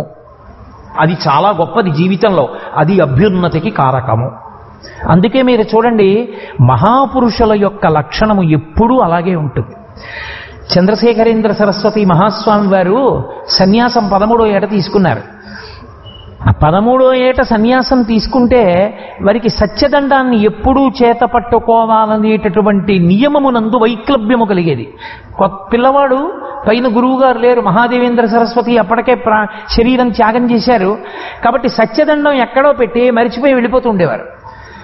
పీఠంలో పెద్దలు ఒకరు చూసి కోప్పడ్డారు, మీరు పెద్దవారయ్యాక క్షమార్పణ చెప్తాను, మీరు సరిగ్గా పీఠాధిపతిగా ఉండడం నేర్చుకున్నాక అసలు అలా సత్యదండం విడిచిపెట్టి మీరు వెళ్ళకూడదు, తప్పది. ఎప్పుడు ఎక్కడ ఎలా ప్రవర్తించాలో అలా ప్రవర్తించడం నేర్చుకోవాలి. సభకి నువ్వు అరగంట ఆలస్యంగా వచ్చావు, వెనకాల కూర్చోవాలి. అంతేకాని సభకి తగుదునమ్మా అని గబగబా ముందుకొచ్చి కూర్చోకూడదు, అది తప్పది. నువ్వు సభకి ఆలస్యంగా రావడం మొదటి తప్పు, సభకి ఆలస్యంగా వచ్చి ముందుకొచ్చి కూర్చోవాలనుకోవడం రెండో తప్పు. కాబట్టి అసలు నీకు సభాప్రవేశమునకు అధికారం లేదనడానికి అదే గుర్తు. కాబట్టి ఎవరు ఎక్కడ ఎప్పుడు ఏం చెయ్యాలో అది చెయ్యాలి దేశకాలముల యందు. అంతేకాని తుంటరితనమైనటువంటి ప్రవర్తన పనికిరాదు. నీకు సత్యదండం ఎప్పుడూ చేతిలో ఉండాలి, మీరు విడిచిపెట్టకూడదంతే అని ఆయన ఉదాహరణ చెప్పారు. ఒక గృహస్థు బ్రాహ్మణునికి యజ్ఞోపవీతం ఎప్పుడూ ఎలా ఉంటుందో, వాడు ఎప్పుడైనా జంఝం జారిపోవడం ఉంటుందా? ఉండదు, ఎప్పుడూ ఉంటుంది జంఝం. ఎప్పుడూ యజ్ఞోపవీతము గృహస్థుకున్నట్లే ఎప్పుడూ సత్యదండము చేత ఉండాలి సన్యాసికి. ఆ రోజు రాత్రి ఈ మాటలు చెప్పినటువంటి వ్యక్తి స్వామివారు విశ్రాంతి తీసుకుంటున్న సమయంలో గదిలోకి వెళ్ళాడు. దీపం బాగా జ్వాలతో వెలుగుతోంది, కొంచెం తగ్గిద్దాం, జ్వాల ఒత్తి వెనక్కి తీద్దామని వెళ్ళేటప్పటికి సత్యదండాన్ని షాటీతో వీపు కట్టుకు పడుకుని ఉన్నారు ఆయన. అతను చూసి తెల్లబోయాడు. మరునాడు తెల్లవారుజామున స్వామివారు లేచిన తర్వాత, అయ్యా రాత్రి మీరు సత్యదండాన్ని షాటీతో కట్టుకున్నారు ఎందుకు అని అడిగారు. గృహస్థుకి యజ్ఞోపవీతం ఎలా జారిపోకూడదో అలా సత్యదండం చేత లేకుండా ఉండకూడదని మీరు చెప్పారుగా, నిద్రపోయినప్పుడు ఎలా పట్టుకోను? అందుకని నిద్రపోయినప్పుడు కూడా సత్యదండం పక్కన ఉండడం అనేటటువంటిది అలవాటు చేసుకుందామని కట్టుకు పడుకున్నానన్నారు. ఆ తరువాత అసలు దండ విన్యాసమునందు చంద్రశేఖరేంద్ర సరస్వతి మహాస్వామిని మించినటువంటి స్వామి ఇక లోకంలో లేరు. అంత గొప్ప స్వామి కాగలిగారు. కృషితో నాస్తి దుర్భిక్షం, నీ ధర్మమునందు నీకు అనురక్తి ఉండాలి. ఏటా పెద్ద సత్యధర్మాన్ని పట్టుకుని నేను సత్యదండం పట్టుకుంటే ఏమిటి, పట్టుకోకపోతే ఏమిటంటే ఎవరేమంటారు ఆయన్ని పీఠాధిపతిని? కాదు, సత్యదండం పట్టుకోవడంలో ఆయనకి అంత కుతూహలం, అటువంటి ధృతి, అటువంటి దీక్ష, అంతే. అలాగే పట్టుకునేవారు సత్యదండాన్ని. ఆ తరువాతి కాలంలో ఆయన ఎంతమంది సన్యాసులకి దండాలను గ్రహించారు. శృంగగిరి పీఠానికి ఆధిపత్యం వహించారు సచ్చిదానంద శివాభినవ నరసింహ భారతీ స్వామి వారని మహాపురుషులు. వారి దగ్గరికి మదనమోహన మాళవీయ అని వారణాసి విద్యాపీఠ్ పెట్టినటువంటి మహానుభావుడు ఆయన వచ్చి, అయ్యా అక్కడ కళాశాలకి శంకుస్థాపన చేయడానికి మీరు రావాలి, సమయం ఎక్కువ లేదు కాబట్టి మీకు ఒక మోటార్ కారు ఏర్పాటు చేస్తున్నాం, మీరు ఆ కారులో బయలుదేరి వద్దురు గాని అన్నారు. ఆయన అన్నారు, మా సన్యాసాశ్రమానికి ఒక నియమం ఉంది, ఒక ధర్మం ఉంది, మేము వాహనాలు ఎక్కి తిరగకూడదు. నేనే ధర్మాన్ని విడిచిపెట్టిన నాడు ఇతరులకు ధర్మం ఏమని బోధించను. నా ధర్మమునందు నన్ను ఉండనివ్వండి. రామచంద్రమూర్తి త్రేతాయుగం దాటిపోయినా, యుగాలు దాటిపోయినా, ద్వాపరం దాటిపోయినా ఊరూరా రామునికి గుడి ఉంది అంటే తన ధర్మమునందు తాను నిలబడ్డాడు కనుక. మా పీఠానికి నియమాలున్నాయి. మా పీఠాధిపత్యం వహించినటువంటి వ్యక్తులు సన్యాసాశ్రమ నియమాలంత కఠినంగా పాటిస్తాం. శంకర భగవత్పాదులు అంత అవసరమైతే యోగ విద్యతో ఆకాశమునందు వెళ్ళారు తప్ప వారెప్పుడు వాహనంలో వెళ్ళలేదు. కాబట్టి నేను అలా రాను. నాకన్నా గొప్పవి, నన్ను కూడా అనుగ్రహించగలిగినవి, లోకాన్ని అనుగ్రహించగలిగినవి మా గురువుగారైనటువంటి నరసింహభారతీ స్వామి వారి పాదుకలు. ఆ పాదుకలు పట్టుకెళ్ళి అక్కడ పెట్టి పూజ చేసి కళాశాల ఏర్పాటు చేయండి అన్నారు. స్వామివారి పాదుకలు పట్టుకెళ్ళి ప్రారంభం చేశారు. తన ధర్మమునందు తాను నిలబడడానికి అంత వ్యధపడ్డారు. అంత నిలబడితే తప్ప, తన ధర్మమునందు తాను ఊంచుకుంటే తప్ప ఇతరుల ధర్మమును నిలబెట్టడంలో మనం కృతకృత్యలము కాలేమో అని పెద్దలంత తాపత్రయపడ్డారు. కామకోటి పీఠాధిపత్యం వహించిన ప్రాతస్మరణీయులు చంద్రశేఖరేంద్ర సరస్వతి మహాస్వామి వారు ఒకానొకప్పుడు, ఆయన ఇంకా సన్యాసం తీసుకున్నటువంటి కొత్తలు, భోజనం చేస్తున్నారు. వంటవాడు తీసుకొచ్చి తోటకూర పప్పు వేశాడు. తోటకూర కూటు అంటారు ద్రవిడ దేశం వైపు. మన పప్పులా కాదు, పులుసులా ఉంటుంది, కూటు అంటారు. వారికి బాగా తెలుసు, అందుకు నవ్వుతున్నారు. తోటకూర కూటు వేశాడు. వేస్తే ఆ తోటకూర కూటు తిన్నారు. ఆయన తిని చాలా బాగుంది, ఇది దేంతో చేశావని అడిగారు. తోటకూరతో చేశానన్నాడు. బాగుంది. వంటవాడు ఆఖరిన నమస్కారం చేస్తాడు వచ్చి, పీఠనీయం అది. ఆయనకు వెళ్ళిపోయాడు. మరునాడు కూడా తోటకూర కూటు వేశాడు, మళ్ళీ తిన్నారు. మూడవ నాడు కూడా తోటకూర కూటు వేశాడు. ఎక్కడిది రోజు తోటకూర అని అడిగారు. మీకు తోటకూర కూటు నచ్చిందని ఆశ్రమ భక్తులందరికీ చెప్పాను, స్వామివారికి తోటకూర ఇష్టమని, అందరూ తెస్తున్నారు, ఆ తోటకూరతో చేస్తున్నానన్నాడు. 4వ రోజు భిక్షవేల్టికి స్వామిని వెళ్ళి భిక్షావందనం చేశారు తీసుకోమని. ఆయన తీసుకోలే. గోమూత్రం తెమ్మని గోమూత్రంతో ఆచమనం చేసి ఉసిరికాయంత గోమయం తెప్పించి ఆ పేడ నాలుక మీద వ్రాసుకుని ఊరుకున్నారు. అలా 3 రోజులైపోయింది. ఆ మరునాడు స్వామి భిక్ష చెయ్యట్లేదు అన్న విషయాన్ని పీఠ శ్రీకార్యం విశ్వనాథ అయ్యర్ని వారి దగ్గరికి వెళ్ళి చెప్పాడు. వంటవాడు, అయ్యా 3 రోజుల నుంచి భిక్ష తీసుకోవట్లేదు స్వామి. ఆయన పరుగు నొచ్చి అడిగారు, ఎందుకు తీసుకోవట్లేదని అడిగారు. కంచికామకోటి పీఠాధిపత్యం వహించి జగద్గురు శంకరాచార్య అంటారు. నా పేరు సన్యాసాశ్రమనామం పెట్టి కూడా పిలవరు. జగద్గురు శంకరాచార్యులు వారు వస్తున్నారంటారు. నేను రేపు పొద్దున్న ఎక్కడికైనా వెడితే శంకరాచార్య స్వామి వారి వేషం కట్టి కాషాయం కట్టుకుని ఏకవస్త్రం కట్టుకుని సత్యదండం పట్టుకుని కామకోటి పీఠాధిపత్యం వహించి రేపు నేను యాత్రకి వెడితే ఏ గ్రామానికి వెళ్ళినా పరమాచార్య స్వామి వారికి తోటకూర కూటిష్టం, తోటకూర తిండంటారు. ఒకానొక చోట తోటకూర దొరకకపోతే ఈ స్వామివారికి ఇదేమి జిహ్మచాపల్యం రా, తోటకూర దొరకట్లేదు, మా తాడు తెగిపోతోంది, దీనికి తోటకూర తెచ్చేటప్పటికంటారు. జగద్గురు పీఠాన్ని అధివసించినటువంటి సన్యాసాశ్రమమునందున్న నేను ఒక తోటకూర కూటు రుచి చూసి ఇది బాగుందని చెప్పి దాని రుచికి లొంగిపోయిన నాకు ఇతరులకు ఇంద్రియములను నిగ్రహించుకోండి చెప్పగలిగిన అధికారం ఎక్కడుంది? నాకే లేదు ధర్మము, ఇతరులకు బోధ చేయనా? అందుకే పప్పు రుచికి లొంగిపోయి బాగుంది పప్పని చెప్పినటువంటి ఈ నాలుకని గోమయంతో శుద్ధి చేస్తున్నాను ఇతరులకు బోధ చేయడానికి, అర్హత పొందడానికి. కాబట్టి నేను తినలేదన్నారు. అది మహానుభావుడి యొక్క లక్షణం, అది ధర్మం అంటే. తాను ధర్మమునందు ఉండడం కాదు, లోకమునకు ధర్మమునందు నిలబడడంలో అటువంటి స్థితిని కల్పించగలగాలి. నాకు పరమాచార్య పేరు చెప్తే ఒళ్ళు తెలియదు, ఇంకా ప్రవాహం అలా వెళ్ళిపోతుంది ఆయన వైపు. ఆయన మంచి యువకుడుగా ఉన్న రోజుల్లో విశ్వనాథ అయ్యర్ దగ్గరికి ఎవరో యవ్వనంలో ఉన్న ఒక ఆడదొచ్చింది. ఏడుస్తూ వచ్చి నేను స్వామివారితో ఏకాంతంగా మాట్లాడాలి అంది. ఏం అదృష్టం, ఆయన శాస్త్ర పరిశీలనం చేస్తూ ఒక్కరు ఉన్నారు కుటీరంలో. అదిగో అందులో ఉన్నారమ్మా వెళ్ళన్నారు ఆయన ఏదో రాసుకుంటూ విశ్వనాథ అయ్యర్. ఈవిడ గబగబా వెడుతోంది, లోపలికి వెళ్ళిపోయింది. వెళ్ళిపోగానే పెద్ద కేకేశారు. ఆ వ్యగ్రత విన్నారు విశ్వనాథ అయ్యర్. అయ్యబాబోయ్ ఇదేమిటి ఇంత కోపంగా అరిచారని పరిగెత్తుకెళ్ళారు. ఒక్కసారి ఆ గుండు మించి గుడ్డ తీసేసి వక్షస్థలం మీద ఉన్న గుడ్డ లాగేసి నేను ఎలా ఉన్నాను అన్నారు. మీకే నిక్షేపంగా ఉన్నారన్నారు. నిక్షేపంగా ఉండడం కాదు, నా శరీరం వంక చూసినప్పుడు నేను మంచి యవ్వనంలో ఉన్నట్లు తెలుస్తోందా లేదా అని అడిగాడు. ఉన్నారని తెలుస్తోంది. నేను ఎంత కంచికామకోటి పీఠాధిపత్యం వహించిన వ్యక్తినైనా దూరంగా ఏకాంతంగా ఉన్న కుటీరంలో యువకుడనైనటువంటి శరీరంతో ఉన్న నేను ఒక్కడను ఉన్నప్పుడు యవ్వనంలో ఉన్న ఒక్క స్త్రీతో నేను మాట్లాడితే రేపొద్దున్న దూరంగా నిలబడిన వాళ్ళు సన్యాసాశ్రమంలో ఉన్న ఈ వ్యక్తి యవ్వనంలో ఉన్న ఒక ఆడదానితో గంట మాట్లాడి పంపిస్తున్నాడంటారు. నేను ఈ పీఠం మీద కూర్చున్నప్పుడు నేను పవిత్రంగా ఉండడం కాదు, ప్రజల మనసులు కూడా పవిత్రముగా ఉండేటట్టే ప్రవర్తించాలి. ఎక్కడా శంకకు అనుమానము రారాదు. నేను ఒక్కడనో ఉన్నప్పుడు పక్కన చెవుడున్నదో ముసల్దో భర్తో అన్నో తమ్ముడో ఎవరో ఒకరు లేకుండా ఏ ఆడది నా దగ్గరికి వచ్చి మాట్లాడడానికి వీల్లేదు. ఒక్క ఆడదే వచ్చి నాతో మాట్లాడాలనుకుంటే నాతో మాట్లాడడం కన్నా చంద్రమౌళీశ్వర లింగం దగ్గరికి వెళ్ళి చెప్పి వెళ్ళిపోమ్మను. నాకు చెప్పినా నేను ఆయనకే చెప్పాలి, ఆయనకి చెప్పమను, ఆయన కడతేరుస్తారు కష్టాలన్నిటినీ. అది ధర్మమునందు నిలబడ్డం అంటే. మహానుభావుడు అటువంటి ధర్మమునకు నిలబడ్డారు కాబట్టి సన్యాసాశ్రమ ధర్మమునకు రాశీభూతమైనటువంటి ధర్మము అని పేర్గాంచారు. 100 సంవత్సరములు ఉండి 87 చాతుర్మాస్యాలు చేసి ఏ పీఠాధిపతి ఈ భూమండలంలో చెయ్యనన్ని చాతుర్మాస్యాలు చేసి చంద్రశేఖరేంద్ర సరస్వతి మహాస్వామి వారు పొందినటువంటి అద్భుతం ఏమిటో తెలుసా? ఒక సన్యాసికి మిగిలిన ఆశ్రమంలో ఉన్న వాళ్ళందరూ నమస్కారం చేస్తారు. బ్రహ్మచారి, గృహస్థు, వానప్రస్థు, సన్యాసి కనబడితే నమస్కారం చేయాలి. అటువంటి సన్యాసులకి అందరూ ఒకరినొకరు కలుసుకున్నప్పుడు ఏ సన్యాసి ఎవరికి నమస్కారం చెయ్యాలి అంటే ఎవరు ఎక్కువ చాతుర్మాస్యాలు చేశారో వారికి తక్కువ చాతుర్మాస్యాలు చేసిన వారు నమస్కారం చెయ్యాలి.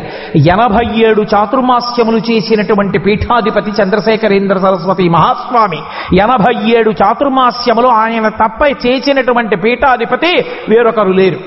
అందుకని ఆయన ముందు నిలబడి ఆయన దగ్గర నమస్కారం పుచ్చుకున్న సన్యాసి లేడు ఆ రోజుల్లో ఇంకొక పీఠాధిపతి. ఆయనే అందరి చేత నమస్కారమును పొందినటువంటి మహాపురుషులు. ధర్మమునందు నిలబడి ధర్మాకృతి అయి అటువంటి స్థితిని పొందారు. అందుకే వారి నోటి మాటలు లోకమునకంతటికీ తారక మంత్రములై హితోపదేశములయ్యాయి. నీ ధర్మమునందు నువ్వు నిలబడు, ఇతరుల యొక్క ధర్మమునకు నువ్వు అడ్డు వెళ్లకు. వారి ధర్మమునందు వారిని నిలబడనిస్తే దాని వలన నీకు అభ్యున్నతి కలుగుతుంది. ఆ అభ్యున్నతి చేత నువ్వు ఈశ్వరుణ్ణి చేరగలుగుతావు. ఇది నీకు చేత కానప్పుడు నీ జన్మ వ్యర్థమైపోతోందని గుర్తుపెట్టుకో. నా ధర్మాన్ని నేను బాగా అనుష్ఠిస్తూ ఇతరుల ధర్మాన్ని పాడు చేసేస్తున్నాను అనుకోండి, ఉపయోగం లేదు. నా ధర్మమునందు నేను నిలబడడం ఎంత అవసరమో ఇతరుల యొక్క ధర్మమునందు ఇతరులు నిలబడగలిగినటువంటి అవకాశమును ఇవ్వడం కూడా అంతే అవసరము. తప్ప వారి ధర్మము పాడయ్యేటట్టుగా నేను ప్రవర్తించకూడదు. ఇది శంకర భగవత్పాదులు మనకి ప్రతిపాదన చేస్తూ ఇంత అద్భుతమైన విషయాన్ని మనకి చెప్పడానికి కిం మనుజేషు ఇష్టతమం, అసలు మనుష్యుడై జన్మించినటువంటి వాడి జన్మ సార్థక్యమును పొందడానికి మనసులో తీసుకోవలసినటువంటి కృతనిశ్చయం ఇది. దేని వలన అభ్యున్నతి పదమునందు నడుస్తాడు, దేనిని జ్ఞాపకం పెట్టుకుని ప్రవర్తించవలసి ఉంటుంది. ఇప్పుడు ఆయన అన్నారు కేచదస్యవహ. ఇంకొక ప్రశ్న వేశారు, దొంగలెవరు అని అడిగారు. దస్యవహ అంటే దొంగలు, కేచదస్యవహ దొంగలెవరు అని అడిగారు. విషయాహ అన్నారు. ఆయనే జవాబు చెప్పారు, విషయములే దొంగలు అన్నారు. విషయములంటే శబ్ద స్పర్శ రస రూప గంధములనబడేటటువంటి తన్మాత్రల చేత అనుభవింపబడేటటువంటి సుఖస్వరూపములకు విషయములని పేరు. అంటే మీకు నేను అంత స్పష్టంగా లేదు మీరు చెప్పిన మాట అంటారేమో. పరమేశ్వరుడు 5 జ్ఞానేంద్రియములు 5 కర్మేంద్రియములు అని దశేంద్రియములను ఇస్తాడు. ఇందులో 5 ఇంద్రియములు జ్ఞానమును కలిగి ఉంటాయి. అంటే అవి లోకములో ఉన్నటువంటి ఇతర విషయములను తాను తెలుసుకోగలిగినటువంటి లక్షణంతో ఉంటాయి. అవి కన్ను, ముక్కు, చెవి, నాలుక, చర్మము. ఈ 5. ఈ 5ంటికి బయట ఉన్న బ్రహ్మాండంలో ఉన్నటువంటి పంచభూతములతో సమన్వయం చేస్తాయి శరీరాన్ని. అందుకే ఈ బ్రహ్మాండమునందు అనేకమైనటువంటి వస్తువులు ఉన్నాయి. వీటన్నిటినీ చూడడానికి ఇక్కడున్న కన్ను, కంటికి ఉన్నటువంటిది చూపు. బ్రహ్మాండమునందు అనేక శబ్దములున్నాయి. కోయిల కూస్తోంది, వీణ పలుకుతోంది, వేణువు వాయిస్తున్నారు, భజన చేస్తున్నారు, మృదంగం మోయిస్తున్నారు. నా కొడుకు వచ్చి మాట్లాడుతున్నాడు, నా భార్య పలకరిస్తోంది, నా మనవడు తాత తాత తాత అని వెంట పడుతున్నాడు. ఏదో నేను అలా వెళ్ళిపోతుంటే ఎవరో శంఖం ఊదారు. ఈ ధ్వనులన్నీ నేను వినడానికి చెవికి శబ్దమును గ్రహించగలిగినటువంటి శక్తి ఉంది, ముక్కుకి వాసన పట్టగలిగిన శక్తి ఉంది, నాలుకకి రుచి చెప్పగలిగిన శక్తి ఉంది, చర్మానికి స్పర్శ సుఖాన్ని చెప్పగలిగినటువంటి శక్తి ఉంది. అందుకే మల్లె పువ్వుని ముట్టుకుంటే అబ్బా ఎంత అమార్ధవంగా ఉందండి అంటాడు. ఒక బెడ్డ ముక్క ముట్టుకుంటే అబ్బా ఎంత కఠినంగా ఉందండి అంటాడు. చర్మమునకు స్పర్శ శక్తి ఉంది. ఈ 5 సమస్త సుఖములకు కారణములు. మీరు దీన్ని చాలా జాగ్రత్తగా అర్థం చేసుకోవలసి ఉంటుంది ఈ సిద్ధాంతాన్ని. ఈ 5 లేని నాడు సుఖము అన్నమాట మీకు ఇక ఏమీ లేదు జీవితంలో. ఇప్పుడే మీరు వెంటనే ప్రతిస్పందించక్కర్లేదు. ఒక్కసారి ఊహ చేసి చూడండి. కన్నులున్నాయి, చూడవు.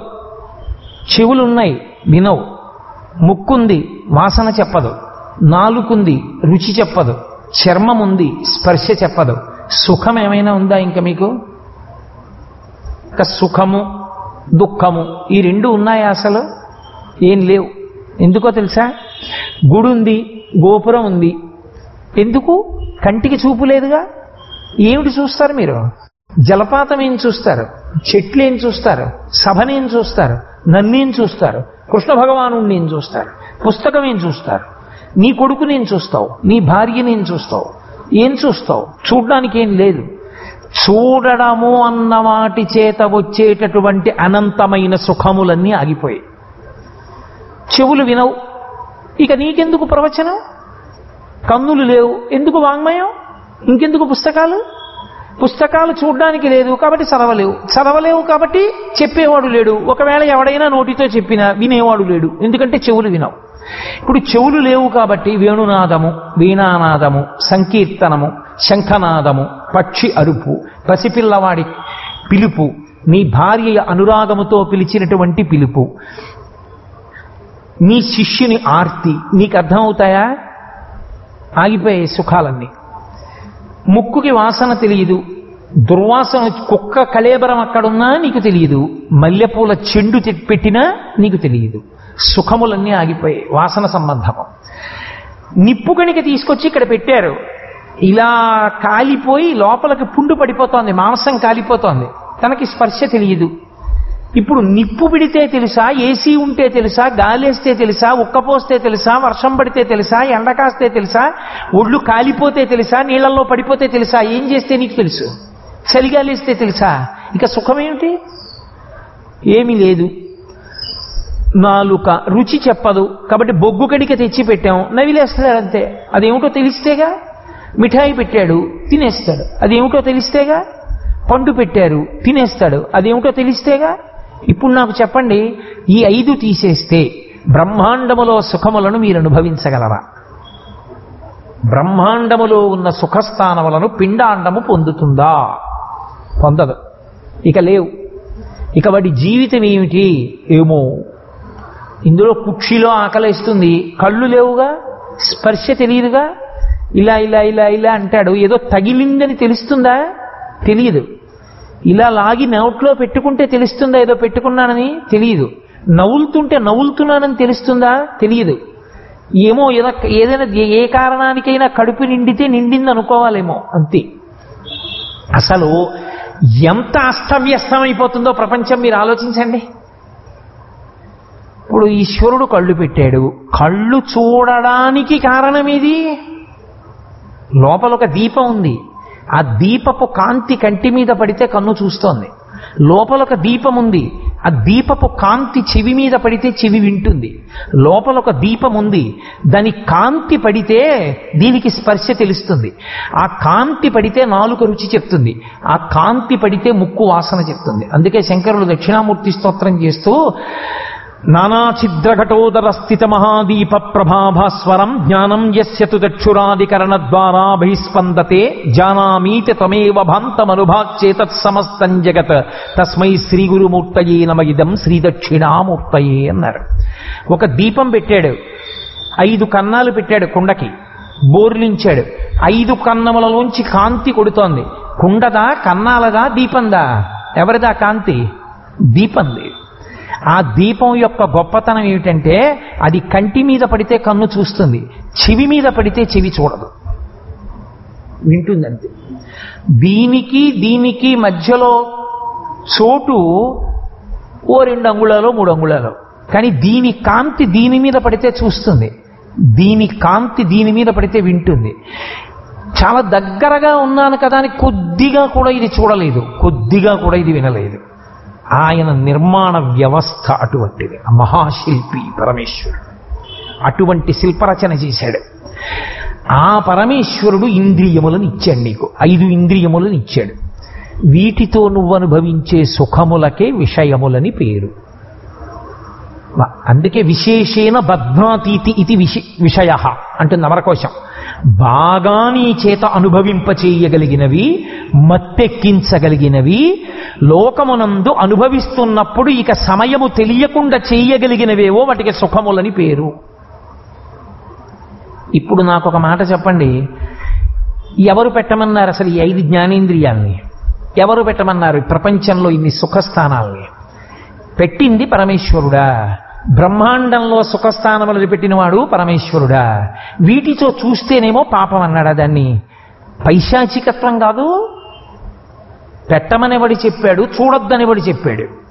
ఇది పెట్టడం ఎందుకు, వినద్దండం ఎందుకు? ఇది పెట్టడం ఎందుకు, చూడొద్దండం ఎందుకు? ఇది పెట్టడం ఎందుకు, తినద్దండం ఎందుకు? ఇది పెట్టడం ఎందుకు, అన్నీ ముట్టుకోకూడదు అండం ఎందుకు? ఇది పెట్టడం ఎందుకు, అన్నీ వాసన చూడకూడదు అండం ఎందుకు? దోషం కాదు.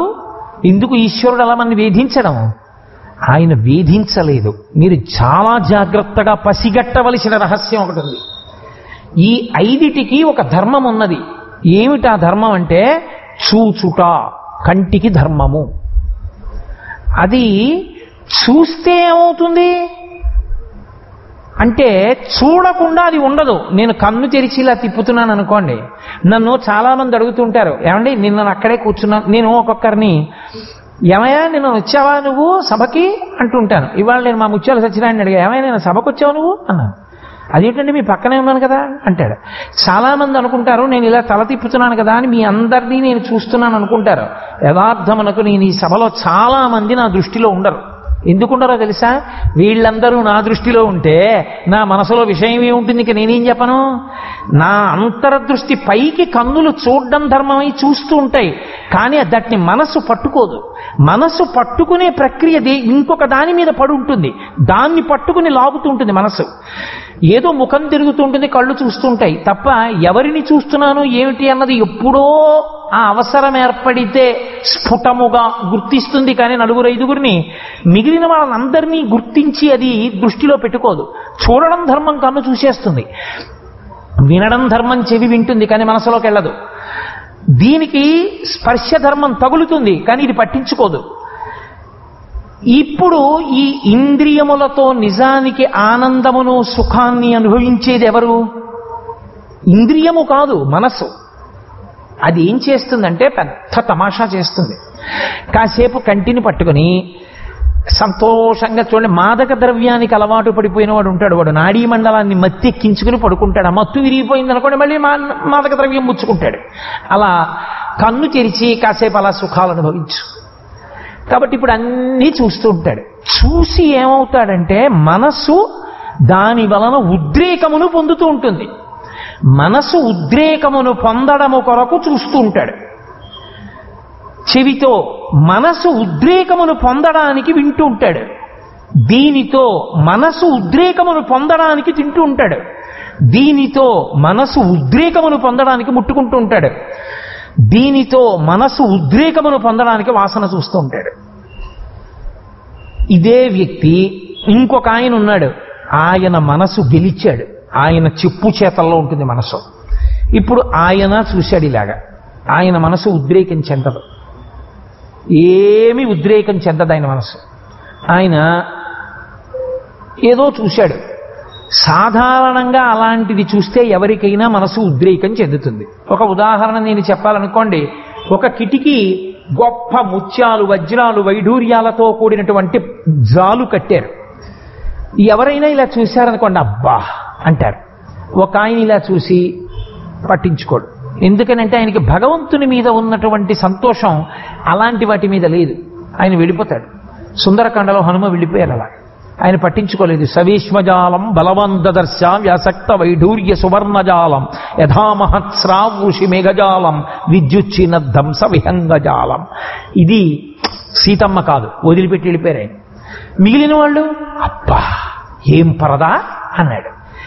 అంటే ఒకడి చూపుకి మనసు నిలబడింది, ఒకడి చూపుకి మనసు నిలబడలేదు. ఇంద్రియములను గెలుచుట అన్న మాటకు అర్థం ఏమిటో తెలుసా? కళ్ళు మూసేసుకుని చూడకుండా ఉండడం, చెవులు మూసేసుకుని వినకుండా ఉండడం కాదు. అన్నీ విని మనసు పట్టించుకోకపోవడం, అన్నీ చూసి కూడా మనసు కదలకపోవడం, అన్నీ ముట్టుకున్నా మనసు ఏమీ కదలకపోవడం, అన్నీ ముక్కు దగ్గరికి వచ్చినా మనసు కదలకపోవడం. పెద్ద సువాసనలు వస్తుంటాయి వంటింట్లో, ఈయనేమి చెల్లించడు, ఆయన అలాగే ఉంటాడు. పెడతారు ఈశ్వర ప్రసాదం అంటాడంతే, ఆయన ఏం చెల్లించడు. అబ్బా ఎంత మంచి వాసన వస్తుందో ఏమండారండి అండం. ఆయన ఏం చెల్లించదు ఆయన మనస్సు.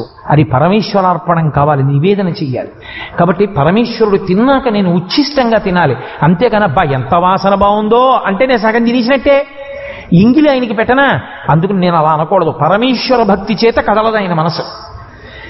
ఇప్పుడు నీవు పాడవడానికి కానీ నువ్వు ఉన్నతిని పొందడానికి కానీ కారణం ఎక్కడున్నది అంటే ఇంద్రియములను మనసు ఎలా వాడుకుంటోందన్న దాని మీద ఆధారపడి ఉన్నది. తను ఉద్రేకం చెందడానికి వాడుకుంటోందా, ఆ వస్తువులను చూసినప్పుడు పరమేశ్వరుడు జ్ఞాపకం వచ్చి సంతోషిస్తోందా? మీకు బాగా అర్థం అవ్వడానికి నేను ఒక మాట చెప్తా. 2 మగవాళ్ళు చందన షాపుకి వెళ్ళారు. ఏదో పట్టు చీరలన్నీ అలా పెడుతూ ఉంటారు కదూ, 2 అలా చూస్తున్నారు. ఇద్దరూ పట్టుచీర వంక చూస్తున్నారు.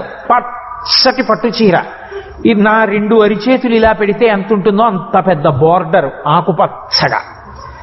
ఇద్దరూ చూస్తున్నారు. ఒక ఆయన చీర వంక చూస్తూ మా ఆవిడ కట్టుకుంటే ఎంత బాగుంటుందో ఈ చీర అని తన భార్య ఆ చీర కట్టుకుంటే ఎలా ఉంటుందో ఊహ చేశాడు మనసుతో.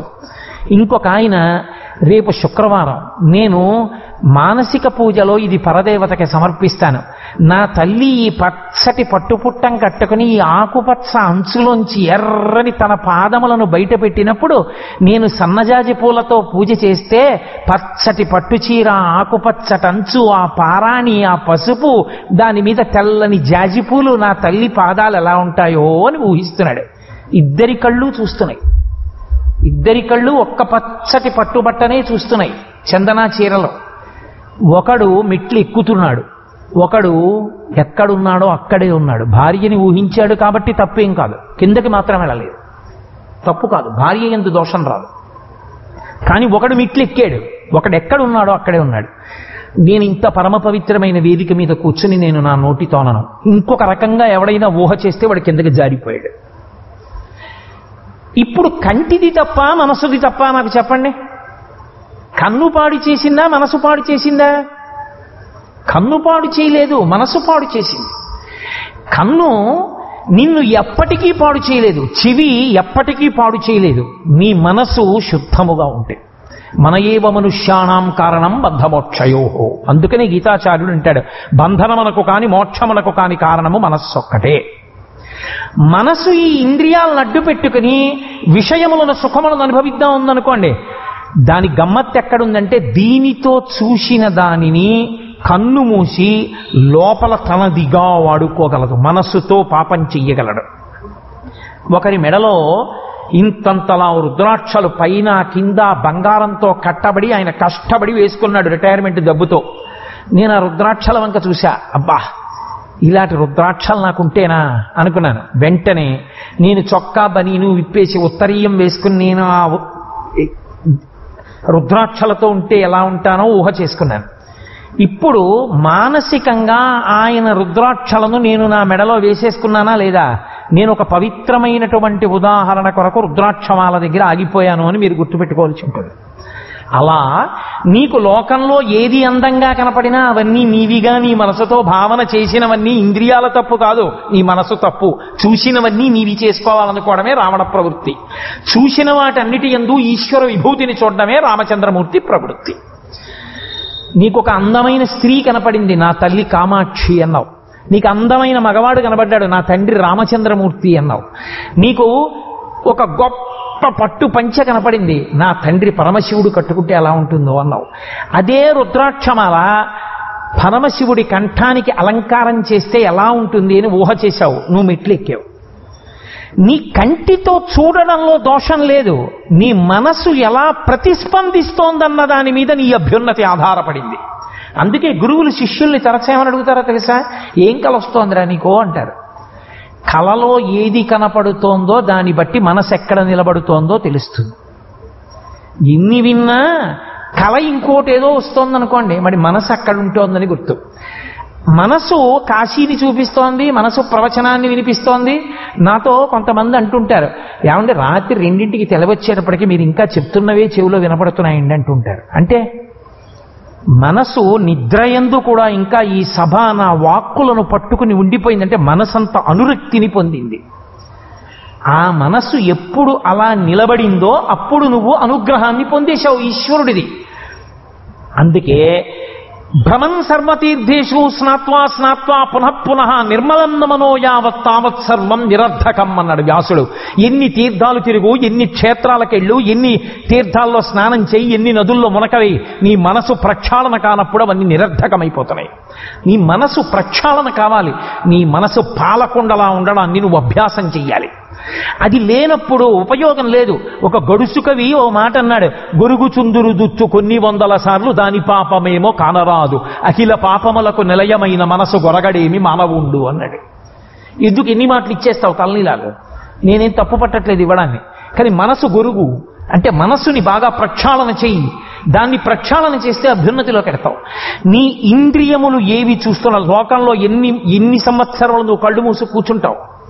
కళ్ళు మూసు కూర్చోవడం కాదు, ఇంద్రియములు తమ ధర్మమును తాము నిర్వర్తించిన నీ మనసు విచలితము కాని స్థితిని నీవు పొందు.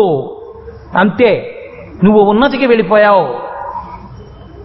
ఎవరో పిల్లవాడు, చిన్న పిల్లవాడు, వాడు తెలియక వేగంగా వెళ్ళిపోతున్నాడు సైకిల్ మీద. నువ్వు ఆప్ చేసి నీ కొడుక్కి బోధ చేసినట్టు, తప్పురా, పడిపోతే కాళ్ళు విరిగిపోతాయి ఏమనుకుంటున్నావో, అలా వెళ్ళకూడదు అని చెప్పాలి. పండివండి ఒకసారి తెలిసి వస్తుంది అనకూడదు. నువ్వు నీ మనస్సులో వాణ్ణి చూసినప్పుడు, వాడి ఉద్ధతి చూసినప్పుడు నీ కొడుకు జ్ఞాపకానికి వచ్చాడు, నీ కోపం ఆగిపోయింది. లేకపోతే కోపం వస్తుంది. అందులో చమత్కారం ఎక్కడుంది అంటే, ఈ నాటకం అంతా ఆడగలిగినది ఎవరు అంటే మనస్సే. ఈ మనస్సుని శుద్ధి చెయ్యగలవా? అందుకే పూజలో అన్ని మాటలు నమః నమః నమః నమః అంటారు. మనః అంటే 5 ఇంద్రియములను బయట పెట్టుకుని మనస్సు తిరుగుతూ ఉంటుంది. అది నీళ్లలో తిరుగుతుంది, భూమి మీద తిరుగుతుంది, ఉభయచరం. 5 ఇంద్రియాల్ని బయట పెట్టి, తలకాయ బయట పెట్టి, 4 కాళ్ళు పెట్టి కదిలి వెడుతూ ఉంటుంది. మీరు కర్ర పెట్టి కొట్టారనుకోండి తాబేల్ని, ఏమీ అవద్దు, దానికి దప్పు ఉంటుంది పైన, 5 లోపలికి తీసుకుంటుంది, ఇక కదలదు. చచ్చిపోయిన తర్వాత తాబేలని మీరు వెళ్ళిపోయారనుకోండి, ఒక్క 10 నిమిషాలాగి ఇలా బయట ఎడుతుంది, తల పెట్టి చూస్తుంది, ఎవ్వరు లేరు, 4 కాళ్ళు బయట పెట్టి కదిలి వెళ్ళిపోతుంది. ఈ తాబేల్ని మీరు ఇలా తిప్పి చీపురు పుల్లతో ఇలా అన్నారనుకోండి చచ్చిపోతుంది. మనః ఎంత కొట్టండి చావదు మనసు. నమః చచ్చిపోతుంది. నమః నాది కాదు, ఈశ్వరుడిది, సమస్తం ఈశ్వరుడిది, ఈశ్వరుడిది, ఈశ్వరుడిది. మనస్సుని కడగడానికి వాడవలసినటువంటి రసాయనం ఏది అంటే భక్తి రసాయనము. పరమేశ్వరుడితో దాన్ని ముడివేశారనుకోండి, అలవాటు పడిపోయింది అనుకోండి, అది అలవాటు పడిపోతే దానికి ప్రతి వస్తువులో ఈశ్వర తేజస్సు కనపడుతుంది. ప్రతి చిన్న విషయంలో ఓ పిల్ల పరిగెడుతోంది అనుకోండి, బాల రామ్మ అంటాడు. ఓ పెద్దావిడ కనపడింది అనుకోండి, తల్లి సువాసిని, నా అమ్మ కామాక్షి అంటాడు. ఓ వీణ కనపడింది అనుకోండి, పొంగిపోతాడు, అబ్బా ఎంత అందమండి, ఆ వీణ సరస్వతీదేవిదండి అని పరవశించిపోతాడు. ఓ అమాయకుడు కనపడ్డాడు అనుకోండి, పాపం రక్షించుకోలేడు, ఈశ్వరుడు అతన్ని జాగ్రత్తగా కాపాడుగాక అంటాడు. ఏది కనపడనివ్వండి అతనికి అందులో ఈశ్వర తేజస్సు కనపడదు. ఓ ఉమ్మెత్త పువ్వు కనపడింది అనుకోండి, ఒరే రోడ్డు పక్కన పెరుగుతుంది కదా ఉమ్మెత్త పువ్వు, ఉమ్మెత్త చెట్టు ఎవడు ఇంట్లో వేసి నీళ్లు పోసేవాడు ఉండడు, రోడ్ల పక్కనే పెరుగుతుంది, ధూళి అంతా దాని మీదే పెడుతుంది. కాయ కాస్తే ముళ్లతో ఉంటుంది, ఎవరు ముట్టుకోరు, పశువు కూడా ముట్టుకోదు ఉమ్మెత్తకాయని. పువ్వు పూస్తే బట్ల కొట్లోంచి తీసుకొచ్చిన గ్లాస్కో పంచ ఎలా ఉంటుందో ఉమ్మెత్త పువ్వుకుండేటటువంటి ఆ కేసరములు, దాని యొక్క ఆ పువ్వుకుండేటటువంటి ఆ పక్కన పొర అలా ఉంటుంది. అంత తెల్లటి పొరని ఇంత దుమ్ముతో కూడుకున్నటువంటి ఉమ్మెత్త చెట్టు ఎందు పుట్టించిన వాడెవరు? వాడు మహాశిల్పి. ఓ ఉమ్మెత్త పువ్వుని చూస్తే నీకు పరమశివుడు గుర్తు రావాలి. ఉమా సహస్రం చేసినటువంటి కావ్యకంఠ గణపతి మునికి ఒక పచ్చగడ్డి పరక పైకి లేస్తే సూర్యకిరణములు పడినప్పుడు లేతాకు పచ్చ రంగులో మెరిసిపోతున్న గడ్డి పరకలో పార్వతీదేవి దర్శనమైంది. మా జగదంబందులో ఉంది ఆకుపచ్చ రంగులో ఉంది లోకాన్ని పోషించగలిగిన శక్తి అని ఉమాసహస్రంలో ఆయన కీర్తించారు. అంటే కంటిది తప్పు కాదు, నీ మనసుది తప్పు. అందుకే శ్రీరామాయణంలో రావణాసురుడి 10 తలకాయలు తెగిపోయి పడిపోయాడు, చచ్చిపోయాడు. విభీషణుడు ఏడిచాడు. మండోదరికి కబురు చేశారు, నీ భర్త చచ్చిపోయాడు వచ్చి చూడమని. పల్లకీలో తీసుకొచ్చారు, ఆవిడ పల్లకీ దిగింది. అందరూ అనుకున్నారు రాముడిని తిడుతుంది అనుకున్నారు. ఆవిడంది, రాముడు నరుడు, నిన్నెలా చంపుతాడు? నీ దగ్గర ఎంత యుద్ధ సామాగ్రి ఉంది, పూర్వుడవు యుద్ధ సామాగ్రి ఎందు, నువ్వు ఎలా చచ్చిపోయావు? ఒక నరుడి చేతిలో చావవు, ఆయన శ్రీ మహావిష్ణువు. అసలు రావణ, నువ్వు దేనికి చచ్చిపోయావో తెలుసా? నువ్వు చచ్చిపోయినది కేవలముగా నీ ఇంద్రియముల చేతిలోనే నువ్వు చచ్చిపోయావంది ఆవిడ. ఎందుకని అంటే, ఒకనాడు తపస్సు చేశావు, తాత్కాలికముగా గెలిచావు ఇంద్రియాల్ని. తాచుపావుని కాలు కింద తొక్కి పెడితే మిమ్మల్ని ఎలా అపకారం చెయ్యలేదో అలా ఇంద్రియములను కొద్దిగా తొక్కి పట్టావు, లోకములను గెలిచావు, ఇంద్రియములు పగపట్టాయి. కాలు తీ నీ సంగతి చెప్తానన్నాయి. తపస్సు చాలించి ఇంటికొచ్చావు, పూర్వవైరంతో ఇంద్రియాలు ఏం చేశాయో తెలుసా? ఇంద్రియైరైవ నిర్జితాహ అన్నది ఆవిడ. ఆ ఇంద్రియములు నిన్ను కాట్లు వేశాయి. కన్ను చూడకూడనివన్నీ చూడమంది, చెవి వినకూడనివన్నీ వినమంది, ముక్కు వాసన చూడకూడనివన్నీ చూడమంది. ఓరి పిచ్చాడా, కాంచన లంక యందు ఇంతమంది ఆడవాళ్లుండగా, నిన్ను అనుగమించిన కాంతలు ఇంతమంది ఉండగా, మహాపతివ్రతని నీ భార్యని నేనుండగా, వీళ్ళందరిలో లేని ఏ అందం నీకు సీతమ్మలో కనబడి తెచ్చావురా? నీ చావు కోసం తెచ్చుకున్నావు, నీ ఇంద్రియాలు నిన్ను చంపే, రాముడు చంపలేదండి ఆవిడ.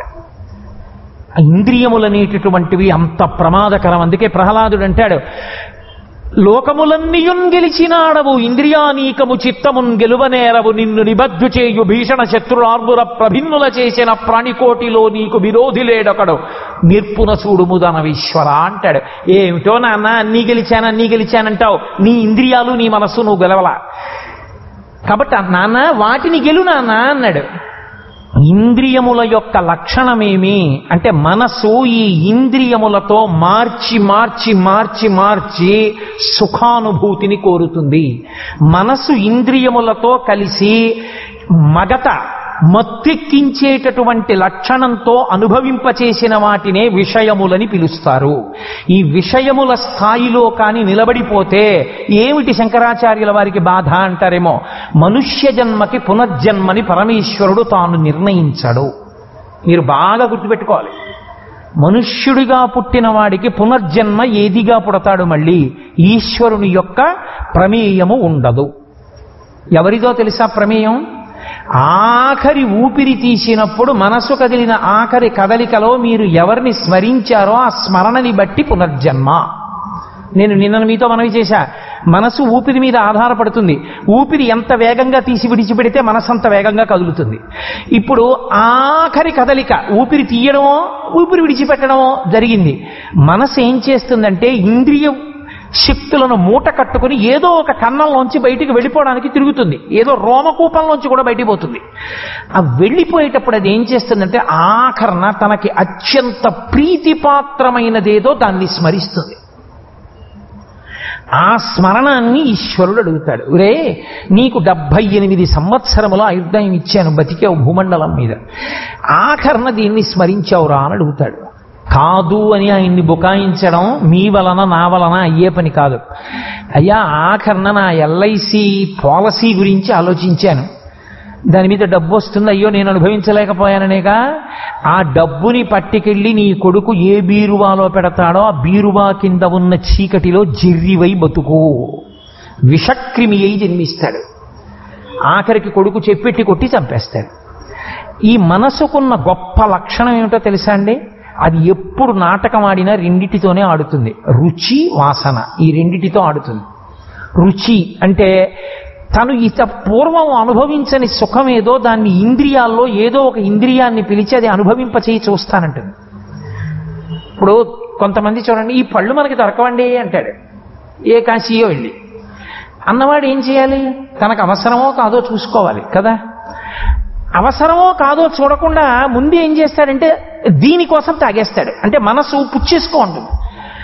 ఒకనకొకప్పుడు మాతో కాశీయాత్రకు వచ్చిన వాళ్ళు చాలా మంది మారేడు రసాలు తాగేశారు అయోధ్యలో.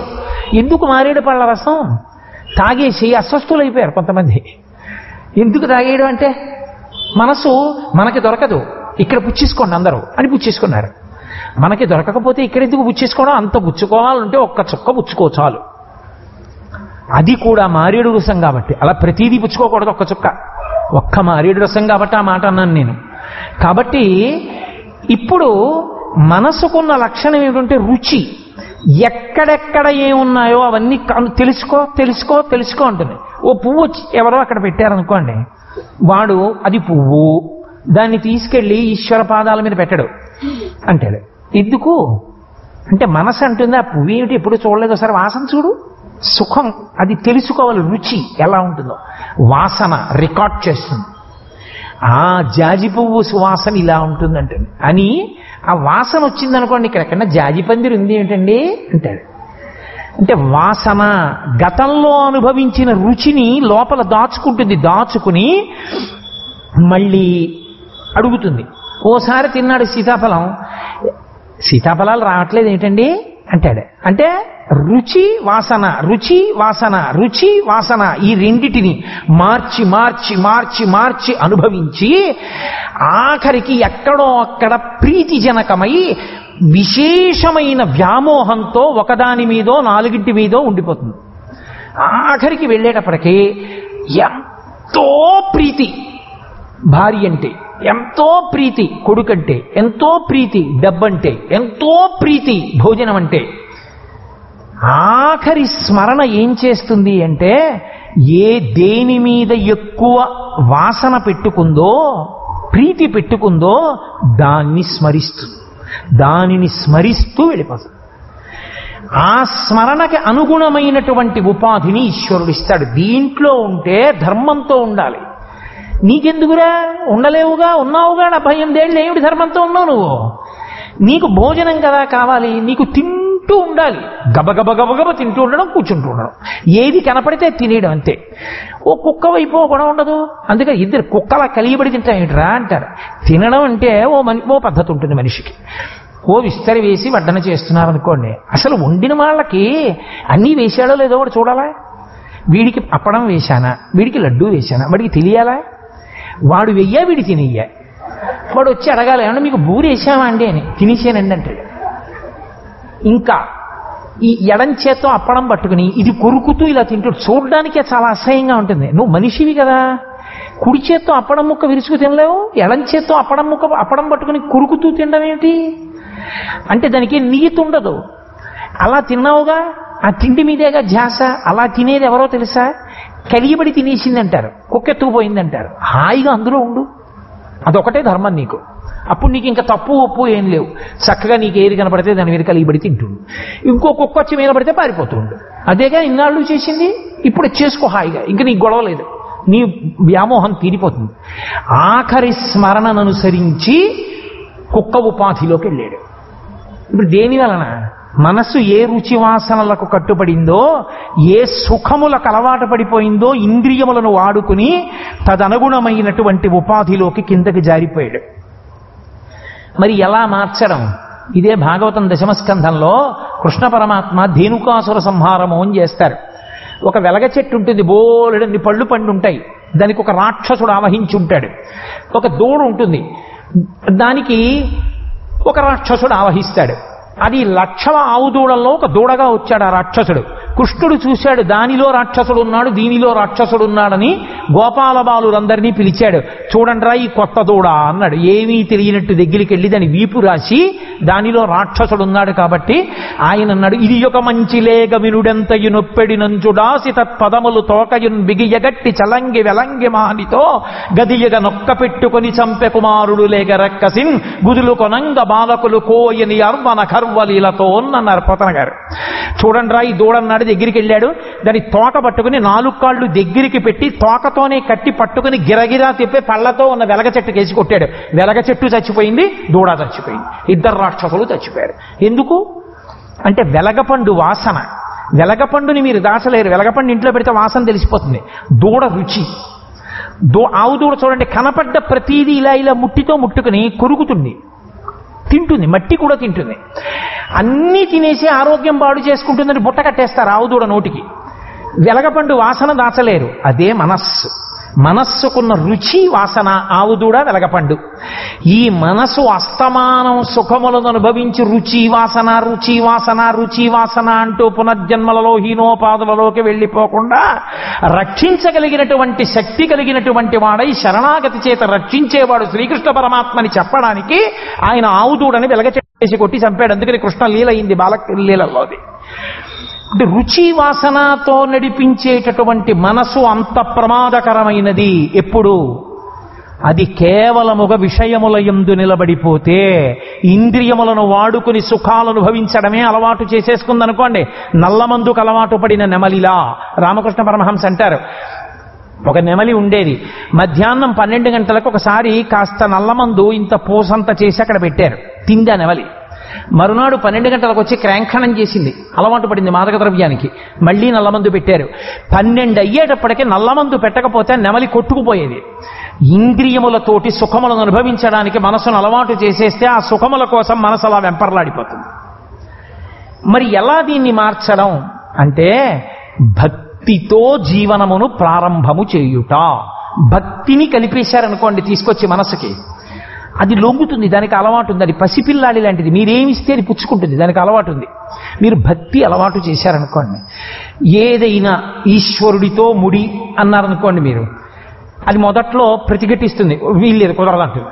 రోజు 5:30కి గుడికి వెడుతున్నాం మనం ఇవాళ నుంచి సాయంకాలం అన్నారనుకోండి, 2 రోజులు గునుస్తుంది. అబ్బా ఏమిటో ఈ గుడి ఏమిటో గోపురం ఏమిటో 5:30 ఎప్పటికీ వెళ్ళడం ఏమిటో, తినేస్తున్నాడు హాయిగా టీవీ ముందు కూర్చునేదాన్ని ఏడుస్తూ ఒప్పుకుంటుంది.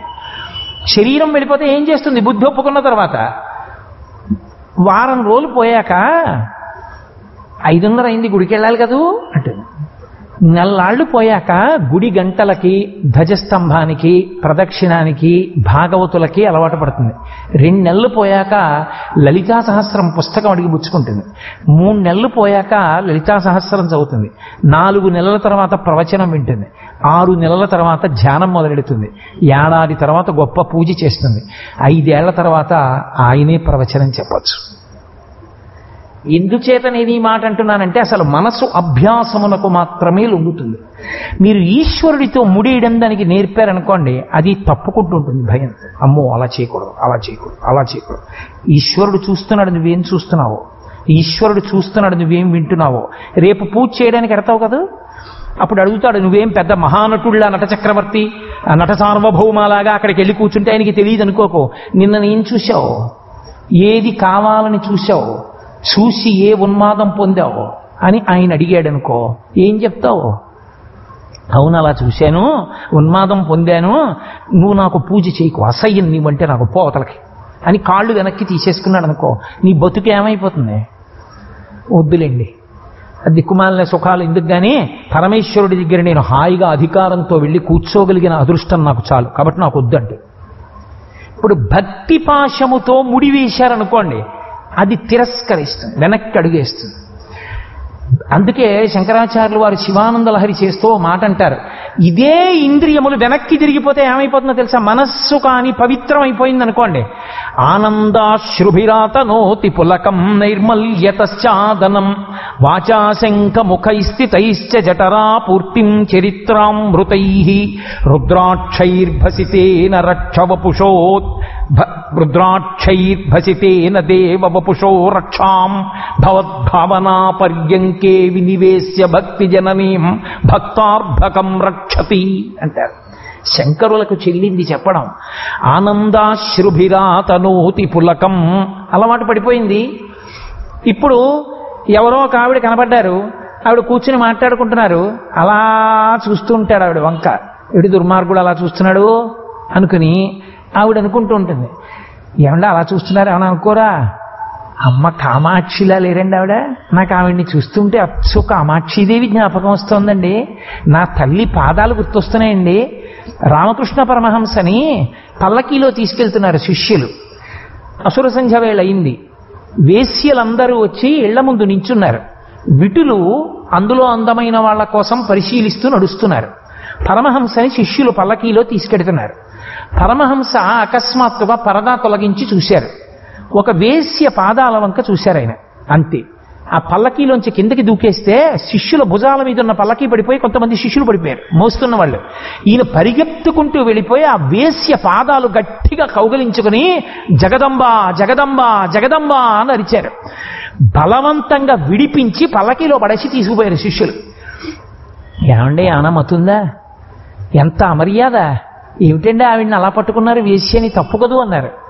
ఆవిడ వేశ్య, నాకు నా తల్లి కాళికాదేవి కనపడింది, ఆ పాదముల వంక చూసినప్పుడు మా అమ్మ కనపడింది, మా అమ్మ పాదములని కౌగిలించుకున్నాను, అమ్మా ఇన్నాళ్ళకి కనిపించాయా నీ పాదాలని, పొంగిపోయానే, ఆమె వేశ్యని నాకు తెలియదు అన్నారు ఆయన. చూసిన చూపులో దోషం ఉందా, మనసు యందు ఉన్నతుందా నాకు చెప్పండి. విటులు తిరుగుతున్నారు, పరమహంస తిరిగారు, ఎవరిది అభ్యున్నతి? ఒక వేశ్య యందు కాళికాదేవి కనపడింది మహానుభావుడికి, పరమహంసకి.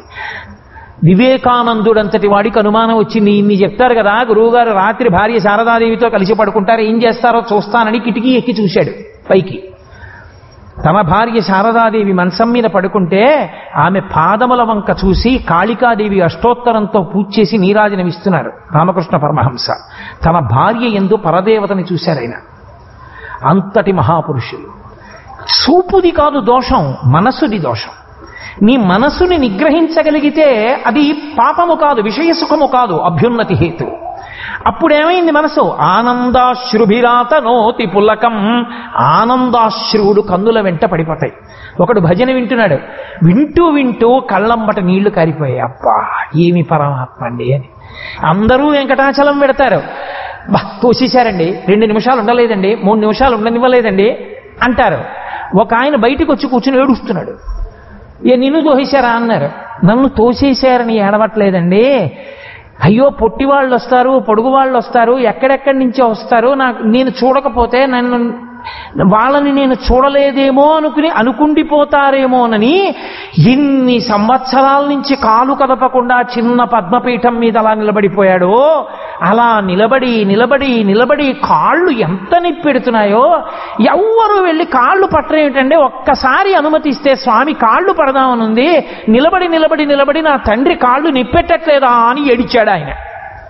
ఏదో దర్శనం ఇవ్వలేదని ఏడిచిన వాళ్ళు వీళ్ళు. నిజంగా తీసుకెళ్లి గంటసేపు కదలకుండా కూర్చో అంటే ఇంకా టిఫిన్ చేయలేదండి అంటారు. నిజంగా పరమేశ్వరుణ్ణి చూసి పొంగిపోగలిగిన హృదయం ఉన్నవాడికి ఆ మనస్సు వేరు. కాబట్టి ఆనందాశ్రుభిరాత నోతి పులకం, ఆనందాశ్రువులు కారే. భక్తి కలిగిన వాడికి పూజ చేస్తుంటే అబ్బా నా తండ్రి పాదయో పాద్యం సమర్పయామి అని నీ పాదముల మీద నీళ్లు పోసినప్పుడు ఆ తెల్లని పాదముల మించి నీటి బిందువులు ఇలా పక్కకి కారితే క్షమాయింపు ఉండిపోతే నా ఉత్తరీయం ఇలా తీసి తుడుద్దామంటే జరి గరుకు, పాదమా మెత్తన, చేతులు పెడదామా తడిపోదు. ఏం చెయ్యాలి అర్థం కాక ఒత్తులు చేసుకోవడానికి పెట్టుకున్న పత్తి తీసి పత్తితో పాదములను తుడిచి, అబ్బా ఎంత మెత్తటి పాదములయ్యా, ఎంతమంది కోసం ఎంత కష్టపడ్డాయి అని పాదయోహ పాద్యం సమర్పయామి అని కన్నుల వెంట నీరు కార్చిన వాడొకడు ఉన్నాడు. రామాయణం అందరూ వింటారు. పరాశర భట్టర్లు అన్నారు, ఇంకా ఏ అవతారమైనా స్వీకరించు కానీ సీతమ్మగా మాత్రం రాకన్నారు. దిక్కుమాలిన రావణుడు మమ్మల్ని పాడు చేస్తే చేశాడు, నీ కష్టాలు నేను చదవలేను, ఇంకెప్పుడు రావద్దు నువ్వు సీతమ్మగా అన్నారు. అది హృదయం అంటే. ఆనందాశ్రుభిరాత నోతి పులకం, ఆనందాశ్రువులు కారి పులకాంకురములొచ్చి నైర్మల్యతశ్చాదనం, ఎప్పుడు మనసు నిర్మలంగా ఉంటుంది. భగవంతుడి గురించి ఆలోచించడంలో, భగవంతుని గుణానుసంధానమును పొందడంలో మనసు నైర్మల్యమును పొందుతుంది. ఊరికే ఉద్వేగం ఉండదు. నైర్మల్యమనబడేటటువంటి వస్త్రమును కప్పుతుంది భక్తి అన్న తల్లి. నైర్మల్యతశ్చాదనం రుద్రాక్షైర్భసితేన దేవ వపుషో రక్షాం. వపుషో అంటే శరీరం. అమ్మట పసిపిల్లవాడిని పడుకోబెట్టి వాడికి ఎక్కడ దిష్టి తగులుతుందో అని వెంట్రుకలు తీసుకొచ్చి పేని వాడి కాలుకు కడుతుంది. ఎందుకంత చల్లటి పిల్లాడికి కాలుకు వెంట్రుకలు అంటే వాడికి ఎక్కడ దిష్టి తగులుతుందో అని. ఇంత పెద్ద బొట్టెట్టేస్తుంది. అదేమిటమ్మా అంత బొట్టు పిల్లాడికి అంటే, వాడు తెల్లగా ఉన్నాడు స్ఫటికంలాగా, దృష్టి తగులుతుంది అందరినీ వికారంగా చేసేసానంటే. అమ్మ మనస్సు అంటే ఎలా ఉంటుందో తెలుసా అండి? పులిస్తరాకుల్లా వృద్ధిలోకి రారా అంటే. పులిస్తరాకులు అంటే తిరిపారేసిన విస్తరాకులు. అదేమిటండి అదేం పోలిక అన్నారనుకోండి, ఇంకో మంచి పోలిక పెడితే నా కనురాపే తగులుతుందేమో, అందుకని పులిస్తరాకులతో పోల్చానంటే పుల్లయా అని పేరెడుతుంది. వాడు వృద్ధిలోకి రావాలి. కాబట్టి నైర్మల్యతశ్చాదనం, అమ్మ వెంట్రుకలు కట్టినట్టు మనస్సుకి భక్తి పట్టుకుంటేట భక్తి అన్న తల్లి రుద్రాక్షై, మెడలో రుద్రాక్షమాల వేస్తుంది. నాకు ఇతరమైన అలంకారములొద్దు, నాకు ఆ రుద్రాక్షమాల కావాలంటాడు. రుద్రాక్షైర్భసితేన, చక్కగా విభూతి పుండ్రములను పెట్టుకుంటాడు. భసితేన దేవ వపుషో రక్షాం, తల్లి ఎలా శరీరమునకు రక్ష పెడుతుందో అలా రుద్రాక్షలతో విభూతితో శరీరమునకు భక్తి అన్న తల్లి రక్ష పెడుతుంది. అంటే భక్తిని పొంది ఉన్నాడు కాబట్టి. రుద్రాక్షైర్భసితేన దేవ వపుషో రక్షాం భవద్భావనా పర్యంకే వినివేశ్య భక్తి జననీం భక్తార్భకం రక్షతి. భక్తుడు అర్భకుడై ఉంటే వాణ్ణి పసిపిల్లవాణ్ణి ఊయల అమ్మ ఎలా ఊపుతుందో అలా భవద్భావనా పర్యంకే, పర్యంకం అంటే ఊయల, ఎప్పుడు భగవంతుడికి సంబంధించిన తలపులు తలపులు తలపులు అనేటటువంటి ఊయలలో ఊగుతూ ఉంటాట. ఎప్పుడు భక్తుడు పడుకుంటాడు, ఏవో పరమేశ్వరుడు గురించి తలుచుకుంటాడు, ఆ పోతన గారి పద్యాలు తలుచుకుంటాడు. అబ్బబ్బబ్బా ఏమి పరమేశ్వరుడండి, ఏమి పరమేశ్వరుడండి. చక్కగా పద్యాలు ఏవో చదువుకుంటూ ఉంటాడు, అవేవో తలుచుకుంటాడు, నిద్రకు ఉపక్రమిస్తాడు. అలర చెంచలమైన ఆత్మలందుండని కలవాటు చేసని ఉయ్యాల. సహస్రదీపాలంకార సేవ జరుగుతుంటే ఆ ఉభయనాంచారులతో ఆ వెంకటరమణుడు ఊయల ఊగుతుంటే ఎంత వైభవోపేతంగా ఉంటుంది అంటాడు. ఏదో ఎక్కడో మంగళవాయిద్యం వినపడుతుంది.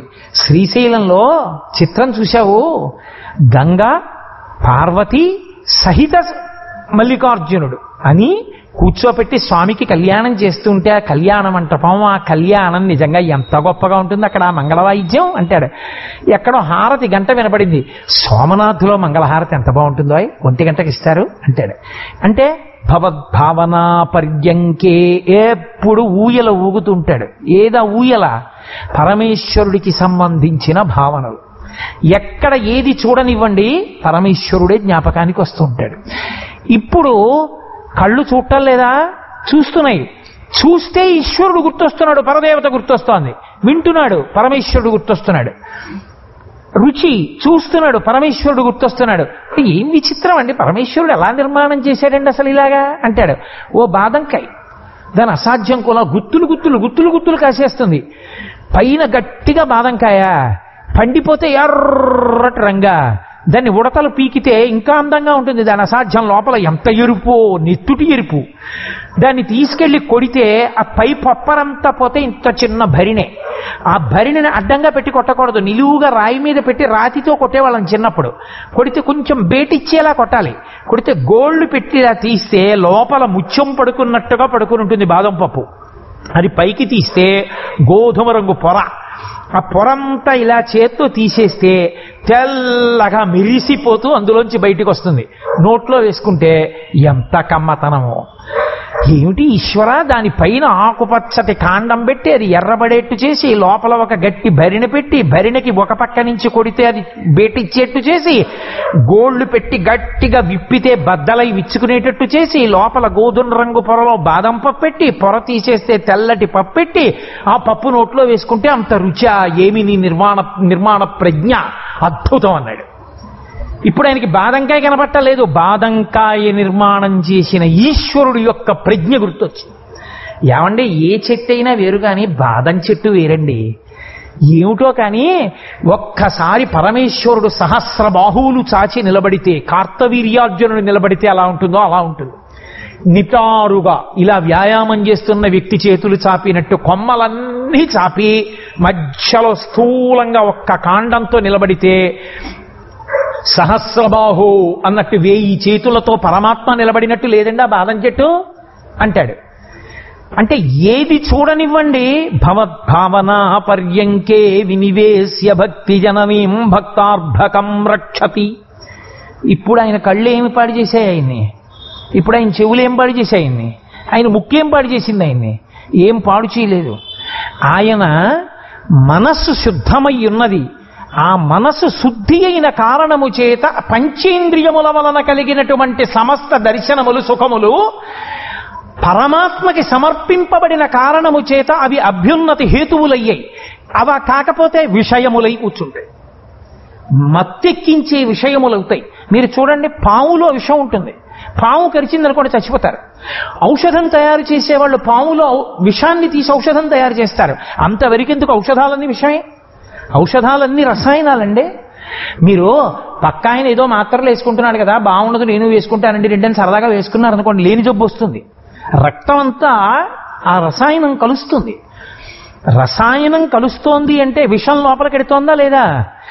ఏ మోతాదులో ఆ విషం లోపలికెడితే శరీరాన్ని పాడు చేసేటటువంటి వ్యాధికారకమైనటువంటి క్రిములు నశిస్తాయో తెలుసుకున్న వైద్యుడు ఆ విషాన్ని ఎక్కిస్తే మీ అభ్యున్నతికి కారకమైంది. ఇంద్రియములను మనసుతో కలిపి సుఖము కొరకు వాడుకుంటే విషయములై విషమై పాడు చేస్తాయి.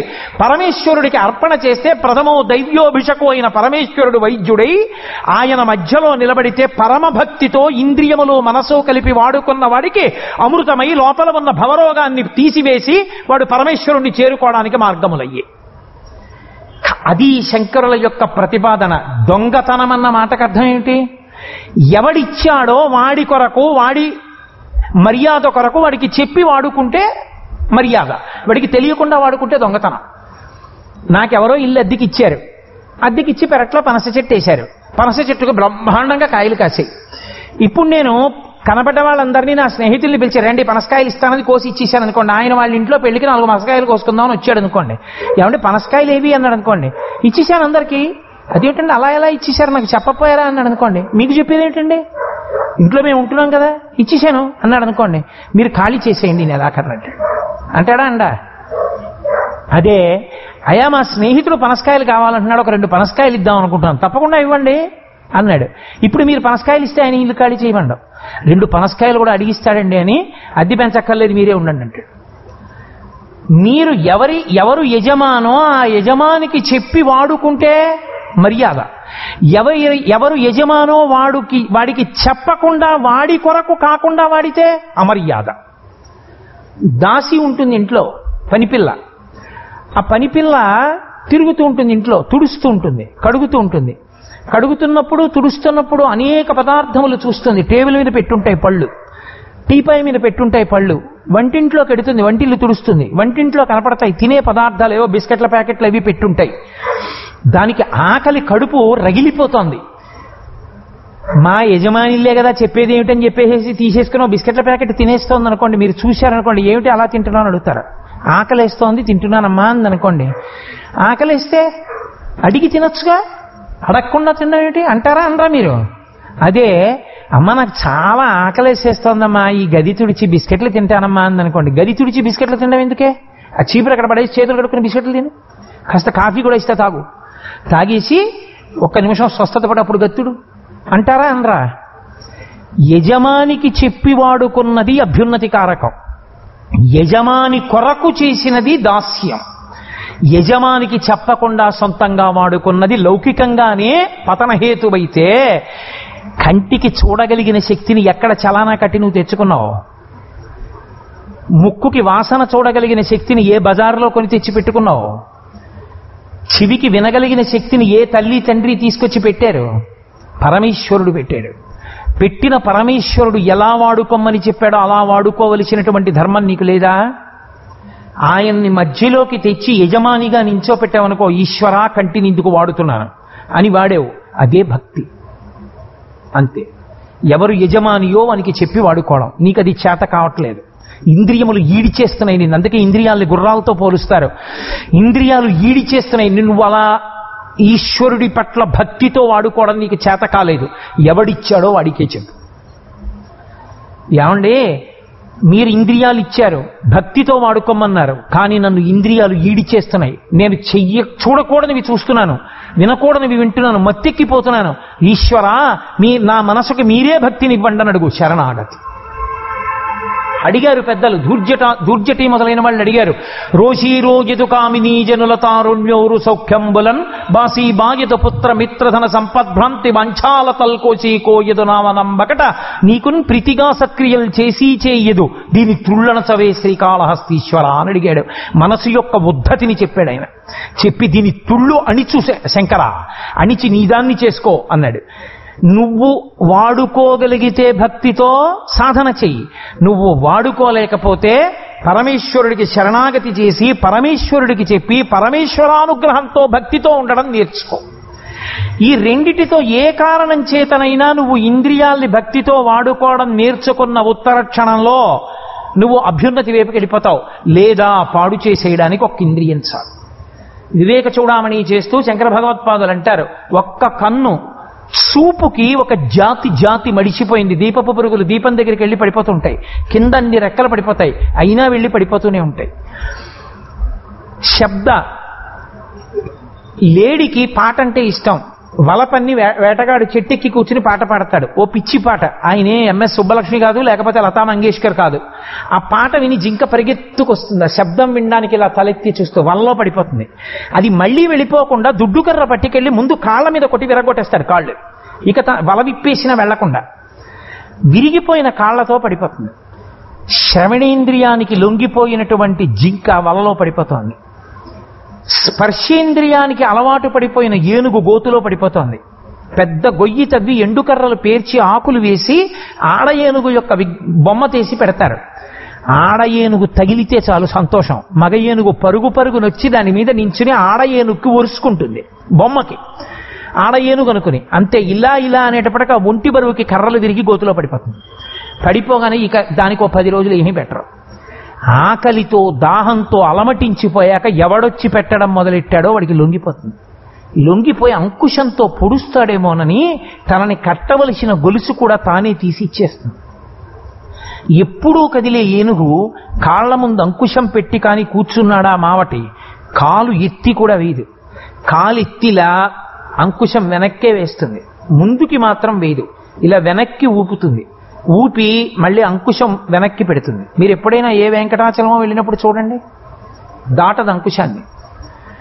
అంత గొప్ప ఏనుగు లొంగిపోయింది. స్పర్శ సుఖం కోసం అని చెప్పి వశమైపోయింది. వాసన కోసమని చెప్పి నశించిపోతోంది ఆ భ్రమరము. ఆ తుమ్మెద పువ్వులోకి వచ్చి తేనె తాగేసింది, వెళ్ళిపోవచ్చు కదా. సువాసన కోసమని అందులోనే పడుకుని సువాసనకి మత్తెక్కిపోయి పడుకుని నిద్రపోయింది. ఆ వాసన పీలుస్తూ రాత్రి పద్మం ముకుళించుకుంది. సాయంకాలానికి పల్సటి రెక్కలతో బయటికి రావడం చేత కాక కొట్టుకుంటోంది. చీకటి పడుతుంటే ఏనుగులు నీళ్లు తాగడానికి వస్తాయి సరోవరానికి. తామర పువ్వులన్నిటినీ తీసి కట్టకట్టి తొండంతో పైకి తీసి గట్టున పారేసి పాదాలతో తొక్కేయి. అందులోనే ఉన్న తుమ్మెద ఏనుగు కాలు కింద పడి నలిగి చచ్చిపోయింది.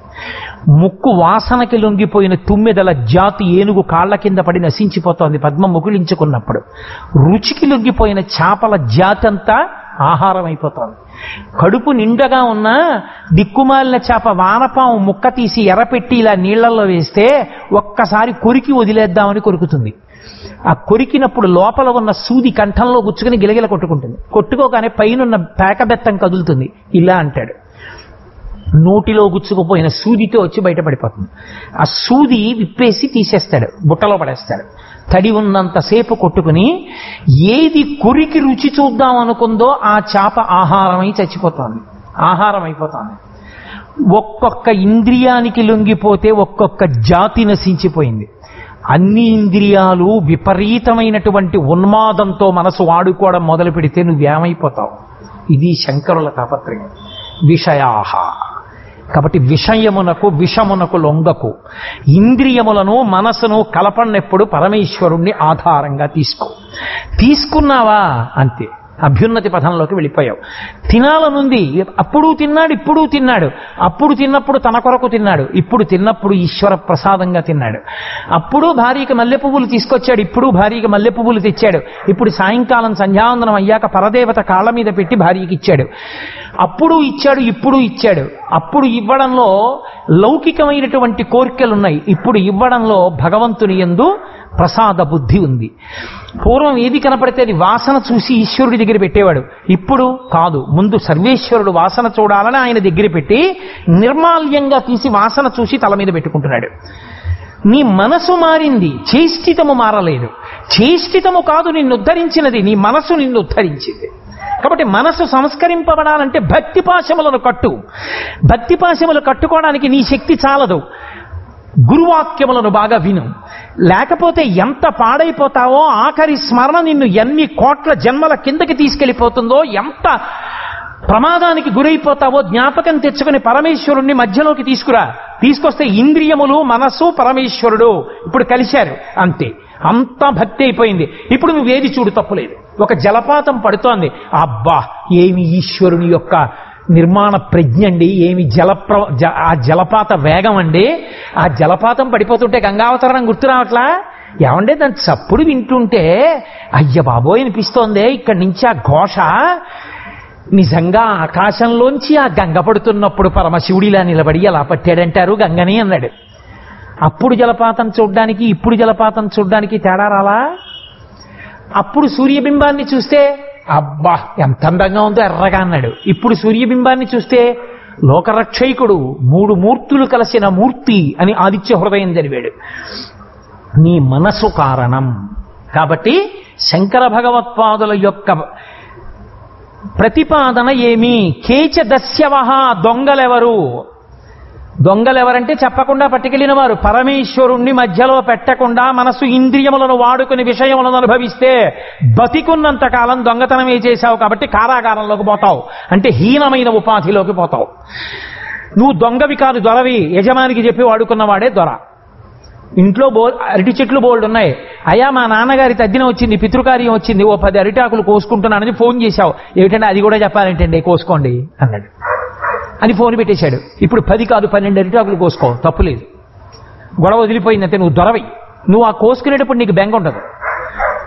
అదే నువ్వు చెప్పకపోతే అద్దె కోసం ఆయన వస్తాడేమో, అరిటాకులు ఎందుకు కోసారంటాడేమో, పెరట్లోకి వెళ్లకుండా వీధిలోనే నించుంటే గొడవ వదిలిపోతుందేమో, నీకు బెరుగ్గా ఉంటుంది.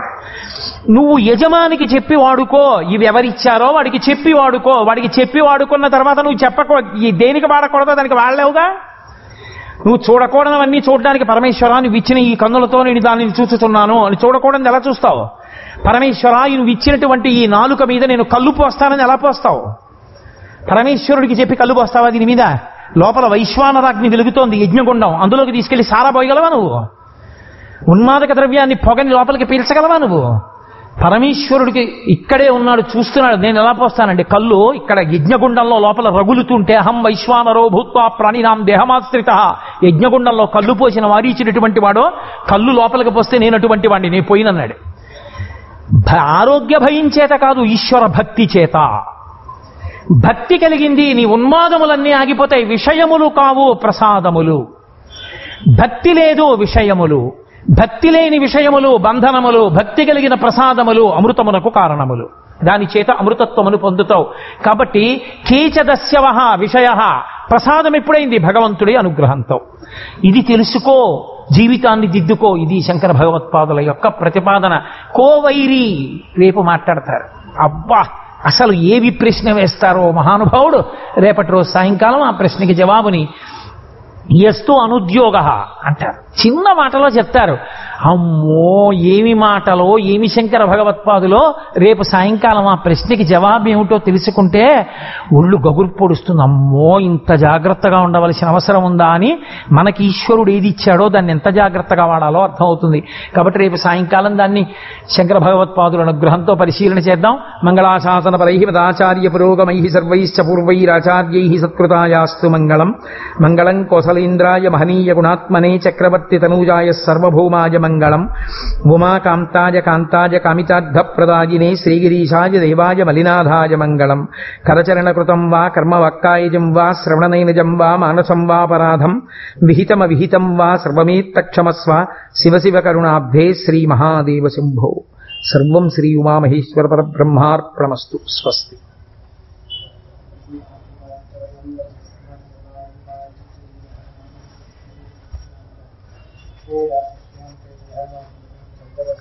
సమస్త